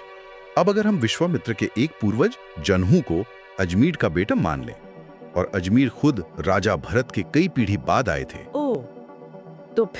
तो फिर विश्वामित्र एक ही टाइम पे भरत के पूर्वज भी हो गए और उनके बाद आने वाले राजा के वंशज भी। हाँ, ये तो गड़बड़ है। मतलब लॉजिकल ये तो मुमकिन नहीं लगता। बिल्कुल, यही विरोधाभास दिखाता है कि अजमीर वाला नजरिया शायद बाद में किसी गलतफहमी से आया होगा। हो सकता है ऋग्वेद के किसी श्लोक की गलत व्याख्या हुई हो, या ये भी हो सकता है कि बाद में शायद प्रतिष्ठा बढ़ाने के लिए या किसी खास रिश्ते पर जोर देने के लिए वंशावलियों में थोड़े बदलाव किए गए हों। ये तो वाकई सोचने वाली बात है। मतलब सिर्फ नाम नहीं देखने, उनकी आपसी रिश्ते और टाइम का हिसाब भी जरूरी है। अच्छा, क्या काशी राजवंश के साथ भी कुछ ऐसा ही है? मैंने सुना है वहाँ भी उत्पत्ति को लेकर दो थियरी हैं, एक शत्रवृत से और एक पौरव सुहोत्र से। बिल्कुल, काशी के मामले में भी कुछ ऐसा ही पीछ है। और यहाँ इतिहासकारों का एक तरीका बहुत काम आता है, समकालीनता का विश्लेषण। समकालीनता मतलब ये देखना कि कौन से राजा एक ही टाइम पर राज कर रहे थे। तो काशी के जो मशहूर राजा थे दिवोदास और उनके बेटे प्रतरदन, हाँ। वो हय्य राजाओं के समकालीन थे। और ये जो हय्य राजा थे, ये पौरव वंश के राजा सुहोत्र से काफी पहले हो चुके थे। अच्छा, तो मतलब टाइमलाइन मैच नहीं करती। बिल्कुल। इसलिए काशी वंश को पौरव सुहोत्र से जोड़ना कालक्रम के हिसाब से ठीक नहीं बैठता। जो क्षत्रिय वृद्ध से उत्पत्ति वाली बात है वो ज्यादा लॉजिकल लगती है। लगता है कि काशी के क्षत्रिय वृद्ध के बेटे का नाम भी सुहोत्र था और पौरव वंश में भी एक सुहोत्र हुए। शायद नामों की इसी सेम होने की वजह से बाद में ये कंफ्यूजन हुआ होगा। तो ये दिखाता है कि कैसे अलग अलग सोर्सेस को कंपेयर करके और राजाओं के टाइम को मैच करके इतिहासकार एक ज्यादा कह सकते हैं ठोस कहानी बनाने की कोशिश करते हैं। समझ गए। तो पहले कान्यकुब्ज, फिर काशी, और ऐसा लगता है कि यादव वंश की वंशावली में तो ये उलझने और भी ज्यादा होंगी, जहाँ नामों की इतनी समानता है, कुछ कड़ियाँ गायब हैं, ऐसी बातें सुनने में आती हैं। हाँ, यादवों की वंशावली तो वाकई काफी जटिल है, इसमें कोई शक नहीं। यदु के वंशज यादव कहलाए, ये तो ठीक है, उनकी मेन ब्रांच क्रोस्टू से चली। लेकिन आगे चलकर सातवत के जो वंशज हुए, जैसे अंधक और वृष्णि, जिनसे कृष्ण का वंश चला, उनमें इतनी सारी शाखाएं और उपशाखाएं बन गई। हाँ, हिसाब रखना मुश्किल हो जाता है। और ऊपर से एक ही नाम के कई लोग मिलते हैं अलग अलग पीढ़ियों में, इससे भ्रम और बढ़ता है। अच्छा, नाम रिपीट होने से। हाँ, और साथ ही पुरानी पांडुलिपियों को कॉपी करते हुए या पढ़ते हुए भी गलतियां हुई। जैसे कहीं अंधक को गलती से सत्यक पढ़ लिया गया, या वृष्णि वंश का जिक्र करते हुए गलती से क्रोस्टो लिख दिया गया। ओह, तो मैन्युस्क्रिप्ट एरर्स भी है। जी, तो अलग अलग पुराणों के टेक्स्ट को बहुत ध्यान से मिलाना पड़ता है। तब जाकर सातवत के 4 मुख्य बेटे भजमान, देवावृद्ध, अंधक और वृष्णि से चलने वाले कुलों की एक थोड़ी साफ तस्वीर बन पाती है। मेहनत का काम है, पर इससे यादवों के उस विशाल फैले हुए कुल की बनावट समझ आती है। तो इसका मतलब ये हुआ कि ये वंश सिर्फ मध्य भारत या गंगा के मैदान तक ही सीमित नहीं थे, इनका फैलाव कहाँ तक था? नहीं, बिल्कुल नहीं। ये ऐल या चंद्रवंशी राजाओं के वंशज तो दूर दूर तक फैले थे। जैसे ययाति के एक बेटे थे अनु, उनके वंशजों ने पंजाब में राज्य बनाए। कुशीनर के बेटों से योधे, शिवी, कैके, मद्र जैसे गणराज्य बने। ये सब पंजाब वाले इलाके में। अच्छा, पंजाब तक। हाँ, और अनु के ही एक और बेटे थे तितिक्षु। उनके वंशज पूर्व में गए और उन्होंने अंग, वंग, कलिंग, पुंड्र, सुह यानी आज का बिहार, बंगाल, उड़ीसा वाला इलाका, वहां राज्यों की नींव रखी। पूरब की तरफ भी? जी। इसी तरह पुरु के वंशज पौरव कहलाए। उनकी एक ब्रांच ने पांचाल में, यानी आज का रुहेलखंड, फर्रुखाबाद एरिया, उत्तर और दक्षिण पांचाल राज्य बनाए, जबकि जो मेन ब्रांच थी वो हस्तिनापुर पर राज करती रही। और कुरु वंश, जिसका जिक्र महाभारत में आता है? हाँ, हस्तिनापुर की इसी मुख्य पौरव शाखा में आगे चलकर राजा कुरु हुए, जिनके वंशज कौरव कहलाए। और कुरु के ही एक वंशज थे वसु। वो पूर्व की ओर बढ़े और उन्होंने चेदी यानी बुंदेलखंड और मगध यानी दक्षिण बिहार जैसे राज्यों को जीता और वहां अपने राजवंश स्थापित किए। अच्छा, मगध तक भी? हाँ, तो आप देख सकती हैं ये वंशावलियां सिर्फ राजाओं के नाम नहीं है, ये असल में प्राचीन भारत में राज्यों के बनने, उनके फैलने और नए पावर सेंटर्स के उभरने की कहानी भी बताती है। तो कुल मिलाके इन प्राचीन वंशावलियों को खंगालने से, इन पर इतनी बात करने से हमें क्या हासिल होता है? मतलब निचोड़ क्या है? देखिए, इससे हमें न सिर्फ उन राजाओं और राजवंशों के बारे में पता चलता है जिन्होंने प्राचीन भारत के इतिहास को एक शक्ल दी, बल्कि इससे भी ज्यादा जरूरी बात ये पता चलती है कि इतिहास को लिखा कैसे गया, समझा कैसे गया और कैसे समय के साथ उसमें बदलाव आए, कहीं विरोधाभास पैदा हुए। तो ये विश्लेषण हमें हिस्ट्री राइटिंग के प्रोसेस की एक झलक देता है। हाँ। और शायद ये हमें एक बड़े सवाल पर सोचने को भी मजबूर करता है। निश्चित रूप से जब हम इन प्राचीन सोर्सेस को देखते हैं जिनमें अक्सर एक दूसरे से अलग जानकारी मिलती है, तो ये सवाल मन में उठता ही है कि हम जिसे ऐतिहासिक सच कहते हैं और जिसे पौराणिक कथा मानते हैं, उसके बीच की वो महीन सी रेखा आखिर कहाँ खींची जाए। और इन जटिलताओं पर सोचना, विचार करना, यही तो ज्ञान की खोज का एक जरूरी हिस्सा है। नमस्कार। आज हम प्राचीन भारतीय शाही वंशों की जो सूचियां हैं, मतलब वंशावलियां, उन पर थोड़ी गहराई से नजर डालेंगे। जी। ये हमें पुराणों और महाभारत जैसे ग्रंथों में मिलती हैं और हमारे एक श्रोता ने इससे जुड़े कुछ अंश भी साझा किए हैं। हाँ बिल्कुल, ये काफी अहम स्रोत हैं। तो आज की चर्चा का जो मुख्य सवाल है वो ये कि क्या हजारों साल पुरानी ये जो लिस्ट है ये भरोसेमंद है, और इनमें जो नाम दिए गए हैं उनका मतलब क्या समझा जाए, कैसे समझिए उन्हें। सही, स्रोत इन्हीं सवालों की पड़ताल करते हैं। हाँ, तो चलिए देखते हैं इनमें क्या छिपा है। सबसे पहले तो बात आती है इनके भरोसे की, है ना। जी। स्रोत एक बुनियादी तर्क देते हैं। ये मानना थोड़ा मुश्किल है कि जो जानी मानी असली वंशावलियां थीं उन्हें पूरी तरह नकली सूचियों से बदल दिया गया होगा। हाँ, मतलब अगर कोई ये कहता है कि ये सब नकली है तो सबूत लाने की जिम्मेदारी फिर उसी की बनती है। ये एक बेसिक पॉइंट है। बिल्कुल। और स्रोत उदाहरण भी देते हैं। हाँ, उदाहरण है जैसे उत्तर पांचाल राजाओं की वंशावली। इसमें कई नाम जैसे मुदगल, वध्यश्व, दिवोदास, सुदास। ओह, ये तो ऋग्वेद वाले नाम लग रहे हैं। बिल्कुल, ये ऋग्वेद में भी मिलते हैं और ये बहुत अहम है। क्यों, मतलब इसका क्या मतलब है? इससे ये इशारा मिलता है कि ये वंशावली शायद ऋग्वेद के समय की या शायद उससे भी पुरानी हो सकती है, और मुमकिन है कि वैदिक परंपरा से अलग स्वतंत्र रूप से इसे सहेजा गया हो। अच्छा, ये तो इसकी विश्वसनीयता को काफी बढ़ाता है। हाँ बिल्कुल। और सिर्फ ऋग्वेद ही नहीं, मैंने पढ़ा कि कालिदास के रघुवंश का जो अयोध्या वंश वर्णन है, रघु, अज, दशरथ, राम वाला, वो भी पुराणों के वर्जन से ज्यादा मेल खाता है, रामायण से भी ज्यादा। हाँ, ये भी एक दिलचस्प पॉइंट है। ये दिखाता है कि पौराणिक परंपरा की अपनी एक निरंतरता, एक स्थिरता थी, और कालिदास के समय में उसे कितना प्रामाणिक माना जाता था। और वो क्षत्रिय ब्राह्मणों वाली बात, जैसे विश्वामित्र। हाँ, उसका जिक्र भी वंशावलियों में दर्ज जो सामाजिक सच्चाई है, जो शायद थोड़ी जटिल थी, उसकी तरफ इशारा करता है। मतलब ये सिर्फ राजाओं की लिस्ट नहीं है। सही। अच्छा, स्रोत एक और मजेदार बात कहते हैं कि नकली वंशावलियों का मिलना असली के होने का सबूत है। जैसे हरिवंश में यादवों का कुछ अलग सा वर्णन, या फिर ब्राह्मण वंश, दक्ष वंशावली वगैरह। बिल्कुल सही। यहाँ देखने वाली बात यह है कि जो व्यवस्थित शाही सूचियां हैं और ये जो थोड़ी बिखरी हुई कम सिस्टमैटिक सूचियां हैं, उनमें एक फर्क साफ नजर आता है। ये अंतर ही उन मुख्य शाही सूचियों की प्रामाणिकता की तरफ इशारा करता है। ऐसा लगता है उन्हें ज्यादा ध्यान से सहेजा गया। और ये भी कि वो अपनी कमियां मानते हैं। मतलब स्रोत ग्रंथ खुद कहते हैं कि कहीं कहीं गैप्स हैं। जी बिल्कुल। जैसे पौरव वंश में तंसु और दुष्यंत के बीच शायद कुछ नाम छूट गए हों। हाँ। या कान्यकुब्ज वंश की उत्पत्ति पर थोड़ी बहस है। ये ईमानदारी दिखाती है। मतलब वो सिर्फ मनगढ़ंत कहानी नहीं गढ़ रहे थे। नहीं, बिल्कुल नहीं। ये दिखाता है कि जानकारी को सहेजने की कोशिश थी और एक तरह की आलोचनात्मक प्रक्रिया भी चल रही थी। एक सवाल और, ब्राह्मण ऐसी वंशावलियां क्यों बनाएंगे जिसमें क्षत्रिय ब्राह्मण बन रहे हैं, जैसे कण्व या विश्वामित्र? ये उनके हित में तो नहीं लगता। ये बहुत महत्वपूर्ण बिंदु है।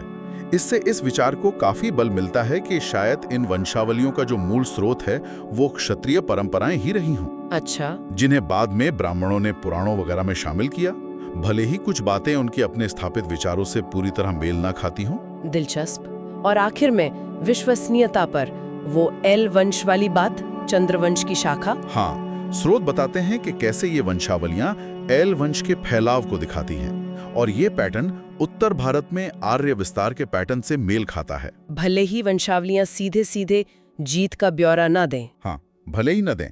ये एक तरह की अनपेक्षित ऐतिहासिक झलक है जो शायद दिखाने के लिए नहीं बनी थी पर दिख जाती है, और ये उनकी प्रामाणिकता को और मजबूत करता है। इसीलिए वो वैदिक साहित्य में किसी चीज के न होने को ज्यादा महत्व नहीं देते। जी, आर्ग्यूमेंट फ्रॉम साइलेंस जिसे कहते हैं। जैसे एल जाति का ऋग्वेद में जिक्र न होना उनके अस्तित्व को नकारता नहीं है। ठीक है, तो अगर इन वंशावलियों में कुछ ऐतिहासिक दम है, तो फिर ये नामों में इतने बदलाव क्यों दिखते हैं? ये भी एक बड़ा सवाल है। हाँ, ये भी एक अहम पहलू है। स्रोत इस गुत्थी को भी सुलझाते हैं। कई तरह के बदलाव हैं। जैसे नाम छोटे हो जाते हैं, रोहिताश्व का रोहित हो गया। अच्छा। या नाम का कोई हिस्सा हट गया, जैसे देवतिथि का अतिथि, या अक्षर उलट पुलट गए, दुर्दाम का दुर्मत बन गया। और पर्यायवाची शब्द भी इस्तेमाल होते हैं। जी बिल्कुल। अननस का विपापमन, क्षम धनवन का सुधनवन, और कई बार तो लिखने की गलतियों से भी फर्क आ जाता है। लिखने की गलती मतलब कॉपी करते वक्त? हाँ, जैसे ध और व में भ्रम हो जाना, तो व्युषितश्व का ध्युषितश्व पढ़ लिया गया। ये लिपिकीय त्रुटियां हैं, हाथ से नकल करने में ये स्वाभाविक था। और प्राकृत का असर? हाँ, वो भी है। जैसे दुष्यंत के प्राकृत रूप दुष्यंत या दुष्यंत भी मिलते हैं। तो इन अलग अलग रूपों को समझकर अक्सर मूल नाम तक पहुंचा जा सकता है। नाभक और नाभाग का मामला भी ऐसा ही है। और एक बहुत जरूरी बात, एक ही नाम के कई लोग होते थे, ये तो आज भी होता है। हाँ, ये बहुत आम था। राजाओं में भी, जैसे प्रतिविंध्य, जन्मेजय, भीष्म, अर्जुन नाम के एक से ज्यादा राजा हुए। ब्राह्मणों में शक्ति, राम नाम कॉमन थे। और कुछ नाम तो राजा और ब्राह्मण दोनों में थे, राम, कृष्ण, भब्रू जैसे। जी हाँ, इसीलिए इसे पहचानना बहुत बहुत जरूरी है, ताकि हम किरदारों को आपस में मिला न दें, कंफ्यूजन ना हो। बिल्कुल। स्रोत साफ तौर पर 2 नल राजाओं का, पौरव वंश में 2 ऋक्ष का, 2 परीक्षित का जिक्र करते हैं। ये आम बात थी। और ये नाम भी कहां-कहां से लिए जाते थे, सिर्फ व्यक्तियों के नहीं, जगहों के नाम पर राजा अंग, लोगों के नाम पर कुरु। हाँ बिल्कुल, देवताओं के नाम वरुण, जानवरों के नाम ऋक्ष मतलब भालू, पक्षियों के नाम शकुनी, पौधों के नाम नल, यहाँ तक कि शरीर के अंगों, बाहु या विचारों, शक्ति पर भी नाम रखे जाते थे। गजब, ये उस समय की नामकरण परंपराओं की विविधता दिखाता है। जी, यही बात स्त्रियों के नामों पर भी लागू होती है, मतलब नाम साझा होते थे। सुनंदा, इंद्रसेना, नदियों पर नाम नर्मदा, सरस्वती। हाँ, तारों पर रोहिणी, रेवती, पौराणिक पात्रों पर मेनका, अलंबुशा। स्रोत ये साफ करते हैं कि इसका मतलब ये नहीं कि वो सच में अप्सरा थी। बस नाम वही थे? हाँ, बस नाम वही थे। और मनु द्वारा ऐसे नाम रखने पर जो रोक लगाने की बात है, वो खुद इस बात का सबूत है कि ये चलन में था। सही कहा। और इसी नाम की समानता से कभी-कभी मिथक भी बन जाते हैं। ये भी एक इंटरेस्टिंग पॉइंट है। जैसे भीष्म की मां गंगा का नाम नदी से जुड़ गया, तो उन्हें नदी मान लिया गया, या राजा गादी का नाम इंद्र का पर्यायवाची था, तो उन्हें इंद्र का अवतार जैसा कुछ मान लिया गया। अच्छा, मतलब भाषा के संयोग से पौराणिक कथाएं बन सकती हैं। हाँ, ये कुछ पौराणिक तत्वों के लिए एक प्लॉजिबल व्याख्या है। तो कुल मिलाकर अगर हम इन स्रोतों को देखें, तो ये प्राचीन वंशावलियां अपनी कमियों और बदलावों के बावजूद उनमें ऐतिहासिक परंपरा का एक महत्वपूर्ण अंश लगता है। हाँ, बाहरी पुष्टि और आंतरिक स्थिरता दोनों के आधार पर ऐसा लगता है। और नामों की परंपराओं और उनके बदलावों को समझना इनकी सही व्याख्या के लिए बेहद जरूरी है। स्रोत यही सुझाते हैं कि ये सूचियां हमें ये समझने का एक अनूठा मौका देती हैं कि प्राचीन भारतीय अपने अतीत और अपने वंश को कैसे देखते थे। ये नजरिया धार्मिक ग्रंथों से मिलने वाले दृष्टिकोण से कुछ अलग है और शायद उसे पूरा भी करता है। बिल्कुल। और अब अंत में श्रोताओं के लिए सोचने के लिए एक सवाल छोड़ जाते हैं। अगर ये वंशावलियां वाकई क्षत्रिय परंपराओं को दर्शाती हैं, जैसा कि स्रोत इशारा करते हैं, तो वे प्रारंभिक भारतीय समाज या राजनीति के इतिहास के किन और पहलुओं पर रोशनी डाल सकती हैं, जिन्हें हम अक्सर केवल वैदिक या ब्राह्मणवादी ग्रंथों पर ध्यान देते हुए नजरअंदाज कर देते हैं। नमस्कार और स्वागत है हमारी इस खास चर्चा में। नमस्कार। आज हम प्राचीन भारतीय वंशों की बात करने वाले हैं ना। काफी पेचीदा विषय है। हाँ बिल्कुल, खासतौर पर ऋषि परिवारों पर। जी। भार्गव, वशिष्ठ, अंगिरस, विश्वामित्र जैसे। जी, जैसा पुराणों और महाभारत में जिक्र मिलता है। और पी.ई. पार्जिटर का जो विश्लेषण है उसके आधार पर। हाँ, तो कोशिश यही रहेगी कि इनकी कुछ गुत्थियों को सुलझाएं। बिल्कुल, और देखें कि ये किरदार, ये रिश्ते क्या कहानी कहते हैं। हाँ, क्योंकि ये सिर्फ नामों की लिस्ट तो है नहीं। सही कहा। इनमें सत्ता की, पहचान की, उस समय के समाज की कहानियां छिपी हैं। और विरोधाभास भी है। हाँ, विरोधाभास और उलझनें भी हैं, जो इसे और भी दिलचस्प बना देती हैं। ये समझने की कोशिश है कि इतिहास कैसे बना, कैसे याद रखा गया। तो चलिए भार्गवों से शुरू करते हैं। जी। कहते हैं इनका वंश ऋषि भृगु से चला। जी, पर मजे की बात यह है कि भृगु नाम इनके कई वंशजों के लिए भी इस्तेमाल हुआ है, जैसे च्यवन या फिर राम जामदग्नि, मतलब परशुराम। हाँ बिल्कुल सही, और यहीं से कंफ्यूजन शुरू होता है। ये एक बड़ी चुनौती है इन वंशों को समझने में। अच्छा। तो इसमें देखिए, शुरू में 2 मुख्य शाखाएं दिखती हैं। एक तो च्यवन की, जो राजा शार्याति और पश्चिम भारत से जुड़े थे, और दूसरी थी उशाना शुक्र की। ये पहले दैत्यों मतलब असुरों के गुरु थे, बाद में देवताओं से भी जुड़े, पर इनका वंश थोड़ा फीका पड़ गया जब असुरों का पतन हुआ। ओके। और च्यवन के वंशज? हाँ, च्यवन के वंशज खासकर औरव और उनके बाद परशुराम वो है राजाओं से संघर्ष के कारण एक तरह से कह सकते हैं योद्धा ऋषि बन गए। योद्धा ऋषि, दिलचस्प। हाँ, और परशुराम और क्षत्रियों के संहार वाली कहानी तो खैर बहुत ही प्रसिद्ध है। जी जी। अच्छा, तो ये तो हुई भार्गवों की बात। अब वशिष्ठ, ये अयोध्या के इक्ष्वाकु राजाओं के पुरोहित थे, है ना? जी, वंशानुगत पुरोहित। लेकिन यहाँ भी वही नामों वाली उलझन है। मतलब वशिष्ठ नाम भी कई लोगों के लिए इस्तेमाल हुआ। बिल्कुल, इतनी पीढ़ियों में ये नाम चला कि ये समझना मुश्किल हो जाता है कि किसी एक व्यक्ति की बात हो रही है या ये कोई पदवी थी या एक पूरी परंपरा। अच्छा, जैसे देखिए, विश्वामित्र के साथ जिस वशिष्ठ का टकराव मशहूर है वो सत्यव्रत, त्रिशंकु और हरिश्चंद्र के समय के माने जाते हैं। हाँ। फिर राजा सुदास के समय वशिष्ठ के पुत्र शक्ति और पौत्र पराशर का जिक्र आता है। ओके। और यहाँ भी एक और पेज है। शक्ति की मृत्यु कैसे हुई? कुछ कहते हैं कलमाशपाद ने मारा, कुछ कहते हैं सुदास के लोगों ने। ज्यादातर साक्ष्य सुदास की तरफ इशारा करते हैं। बाप रे, कितनी परतें। हाँ, और कालक्रम मतलब टाइमलाइन को ठीक से बिठाने के लिए कुछ विद्वान तो ये भी मानते हैं कि शायद 2 पराशर रहे होंगे। 2 पराशर? हाँ, एक शक्ति के पुत्र और दूसरे वो जिन्होंने काली यानी सत्यवती से व्यास को जन्म दिया। व्यास का वंश फिर इन्हीं दूसरे पराशर से चला। ये तो वाकई बहुत उलझा हुआ है। अच्छा, अब अंगिरसों पर आते हैं। इनका वंश अथर्वन अंगिरस से। जी हाँ, अथर्वन अंगिरस। इनमें भी कई जाने माने ऋषि हुए। बृहस्पति का नाम आता है, देवताओं के पुरोहित। हालांकि उनका अंगिरस होना 100% पक्का नहीं माना जाता, लेकिन जो असल मतलब ऐतिहासिक अंगिरस माने जाते हैं वो वैशाली के राजाओं से जुड़े थे। जैसे उतथ्य, बृहस्पति, संवर्त, दीर्घतमस। दीर्घतमस तो पूर्व की ओर चले गए थे। और एक और महत्वपूर्ण नाम है भरद्वाज का। भरद्वाज, इनका क्या कनेक्शन है? भरद्वाज पहले काशी गए और फिर बाद में उन्हें राजा भरत ने गोद ले लिया। अरे, गोद ले लिया मतलब वो पौरव वंश से जुड़ गए। एक ब्राह्मण ऋषि क्षत्रिय वंश का हिस्सा बन गए। अच्छा, तो ये गोद लेने से वंशों का मिश्रण भी होता था। ये तो बड़ा इंटरेस्टिंग पॉइंट है। हाँ बिल्कुल। और इसी पौरव अंगिरस शाखा से जो भरद्वाज के जुड़ने से बनी, आगे चलकर कण्व ऋषि का वंश भी निकला। कण्व, ये वही जो दुष्यंत शकुंतला वाले? नहीं, वो एक आम कंफ्यूजन है। वो कण्व का शिप गोत्र के थे, अलग परिवार। ये जो पौरवों से जुड़े कण्व थे ये अंगिरस थे और अजमीर के वंशज माने जाते हैं। समझ गई।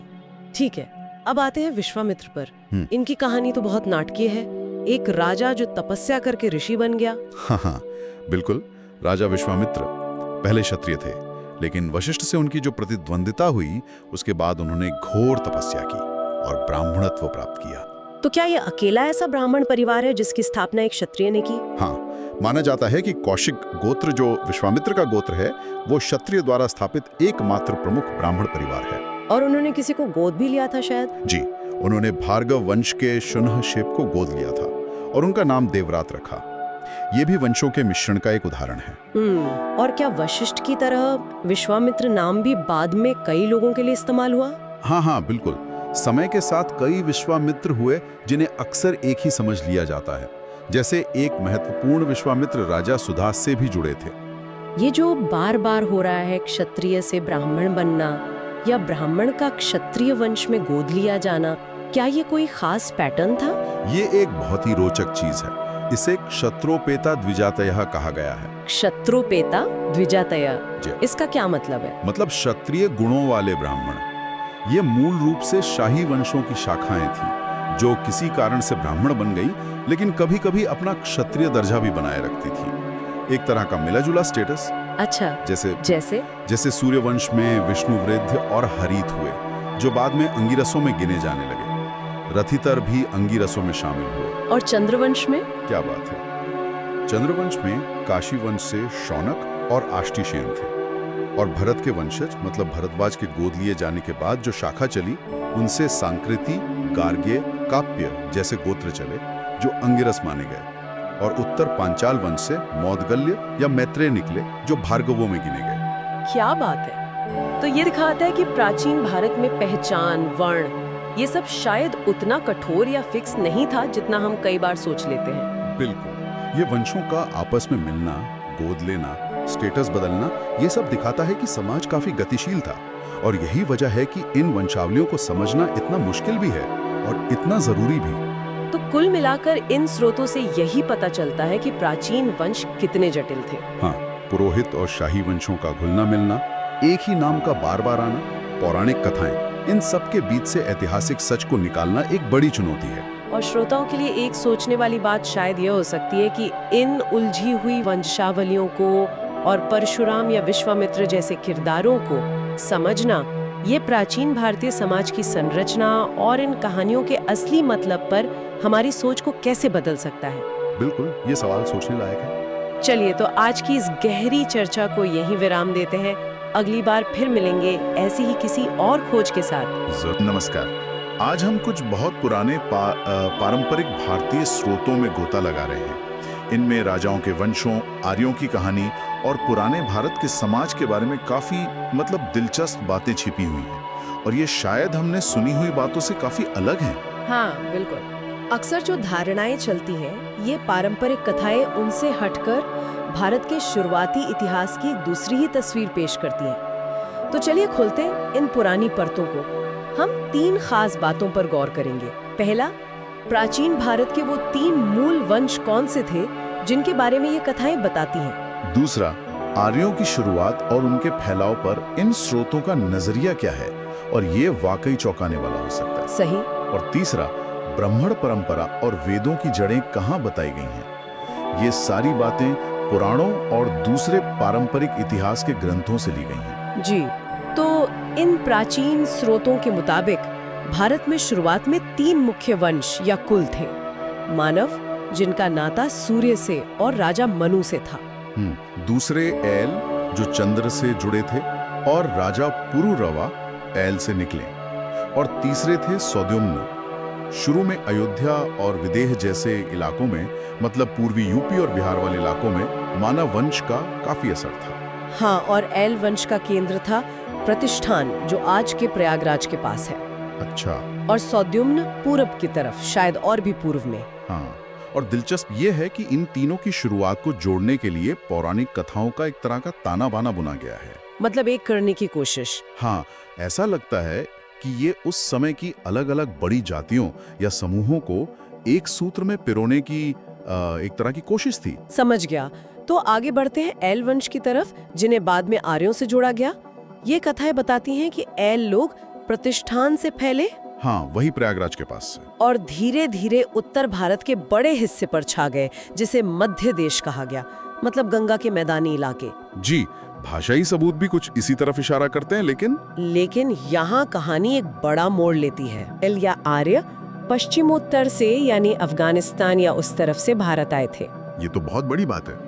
जो हम स्कूल में पढ़ते आए हैं उससे एकदम अलग। हाँ, काफी अलग। बल्कि पुरूरवा एल से जुड़ी कहानियां तो उन्हें मध्य हिमालय के इलाके से जोड़ती हैं। मध्य हिमालय, पश्चिमोत्तर नहीं? नहीं। इन परंपराओं में पश्चिमोत्तर सीमा को उतना पवित्र या महत्वपूर्ण नहीं माना गया जितना मध्य हिमालय को।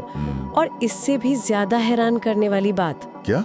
वो ये है कि ये स्रोत ध्रुवियों, जो एल वंश की ही एक शाखा थे, के भारत से बाहर पश्चिमोत्तर की ओर जाने का जिक्र करते हैं। भारत से बाहर जाने का? उल्टा? हाँ, बिल्कुल। अंदाजा है कि ये करीब 1600 ईसा पूर्व हुआ होगा। ये तो आम धारणा के बिल्कुल उलट है। हाँ, और ये बात करीब 1400 ईसा पूर्व की बोगसकोई संधि से भी कहीं ना कहीं मेल खाती है। अच्छा, वो हित्ती और मितानी वाली संधि? मित्र, वरुण, इंद्र, नासत्य का जिक्र मिलता है। हाँ, वो तो है। तो जरा सोचिए, ये भारत से लोगों के बाहर जाने का संकेत देता है, न कि बाहर से यहाँ आने का। ये बिंदु स्थापित धारणाओं को सचमुच चुनौती देता है। वाकई, सिर्फ आर्यों के उत्पत्ति नहीं बल्कि ब्राह्मणवाद और वेदों की शुरुआत के बारे में भी ये स्रोत कुछ हैरान करने वाली बातें बताते हैं। जी। जैसे इनके अनुसार शुरुआती ब्राह्मण परंपरा एल या आर्यों की देन नहीं थी।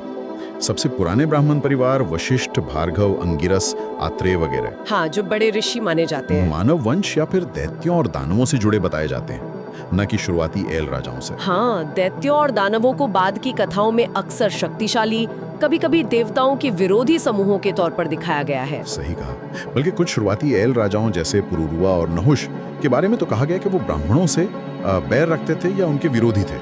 जी हाँ, ऐसी कथाएं मिलती हैं। लेकिन ये थोड़ा अजीब नहीं लगता? अगर शुरुआती एल राजा ब्राह्मणों के विरोधी थे, तो बाद में ब्राह्मणवाद एल विस्तार और शासन से कैसे जुड़ गया? क्या स्रोत इस बदलाव पर कुछ रोशनी डालते हैं? हाँ, देखिए, ऐसा लगता है कि ये एकदम से नहीं हुआ। कोई स्विच ऑन ऑफ वाली बात नहीं थी। अच्छा। ब्राह्मण परंपरा एल विस्तार के साथ धीरे धीरे विकसित हुई और बदली, खासकर भरतवंश के समय में। इसमें कुछ क्षत्रियों की भूमिका भी अहम रही। जैसे विश्वामित्र। हाँ बिल्कुल, जैसे विश्वामित्र, जो क्षत्रिय होकर भी महान ऋषि और ब्राह्मण माने गए। तो ये एक जटिल प्रक्रिया थी जिसमें शायद पुराने और नए विचारों का मिश्रण हुआ। समझ आ रहा है। और वेदों के बारे में क्या कहते हैं ये स्रोत? देखिए, ऋग्वेद के जो सबसे पुराने सूक्त या मंत्र है, उनका श्रेय भी अक्सर मानव वंश के राजाओं और ऋषियों को दिया जाता है, न कि पश्चिमोत्तर से आए माने जाने वाले एल को। अच्छा, ये भी अलग बात है। हाँ, और वेदों को इकट्ठा करके उन्हें 4 हिस्सों ऋग, यजुर, साम, अथर्व में बांटने का काम महर्षि व्यास ने किया। जो महाभारत युद्ध से जुड़े हैं? जी, जो महाभारत युद्ध करीब 980 ईस्वी पूर्व से कुछ पहले हुए थे। खासकर अथर्व वेद में तो गैर एल यानी स्थानीय लोक परंपराओं और जादू टोने का काफी असर दिखता है। तो कुल मिला के ये पारंपरिक स्रोत हमें इतिहास की एक कहीं ज्यादा उलझी हुई, मतलब मल्टी लेयर्ड, कई परतों वाली तस्वीर दिखाते हैं। हाँ, ये आर्यों की उत्पत्ति, ब्राह्मणवाद के विकास और वेदों की रचना पर उन धारणाओं को चुनौती देते हैं जिन्हें हम अक्सर सच मान लेते हैं। बिल्कुल। और ये एक जरूरी सवाल खड़ा करता है, अगर ये परंपराएं जिसकी तज ऐतिहासिक घटनाएं नहीं भी हैं, तो भी ये कैसे बनी और इन्होंने इन्हीं खास बातों को क्यों सहेज कर रखा? सही बात है। ये हमें सिखाता है कि जानकारी के हर स्रोत को ध्यान से उसकी सीमाओं को समझते हुए परखना चाहिए, सिर्फ मान नहीं लेना चाहिए। तो जाते जाते एक सवाल सोचने के लिए छोड़ जाते हैं सबके लिए। क्या हो अगर प्राचीन भारत का इतिहास किसी एक सीधी रेखा में चलने वाली कहानी के बजाय अलग अलग समूहों के बीच टकराव, मेल जोल और बदलाव की एक ज्यादा पेचीदा, एक ज्यादा जटिल दास्तान हो? जैसा कि इन पारंपरिक कथाओं से इशारा मिलता है, इस पर विचार कीजिएगा।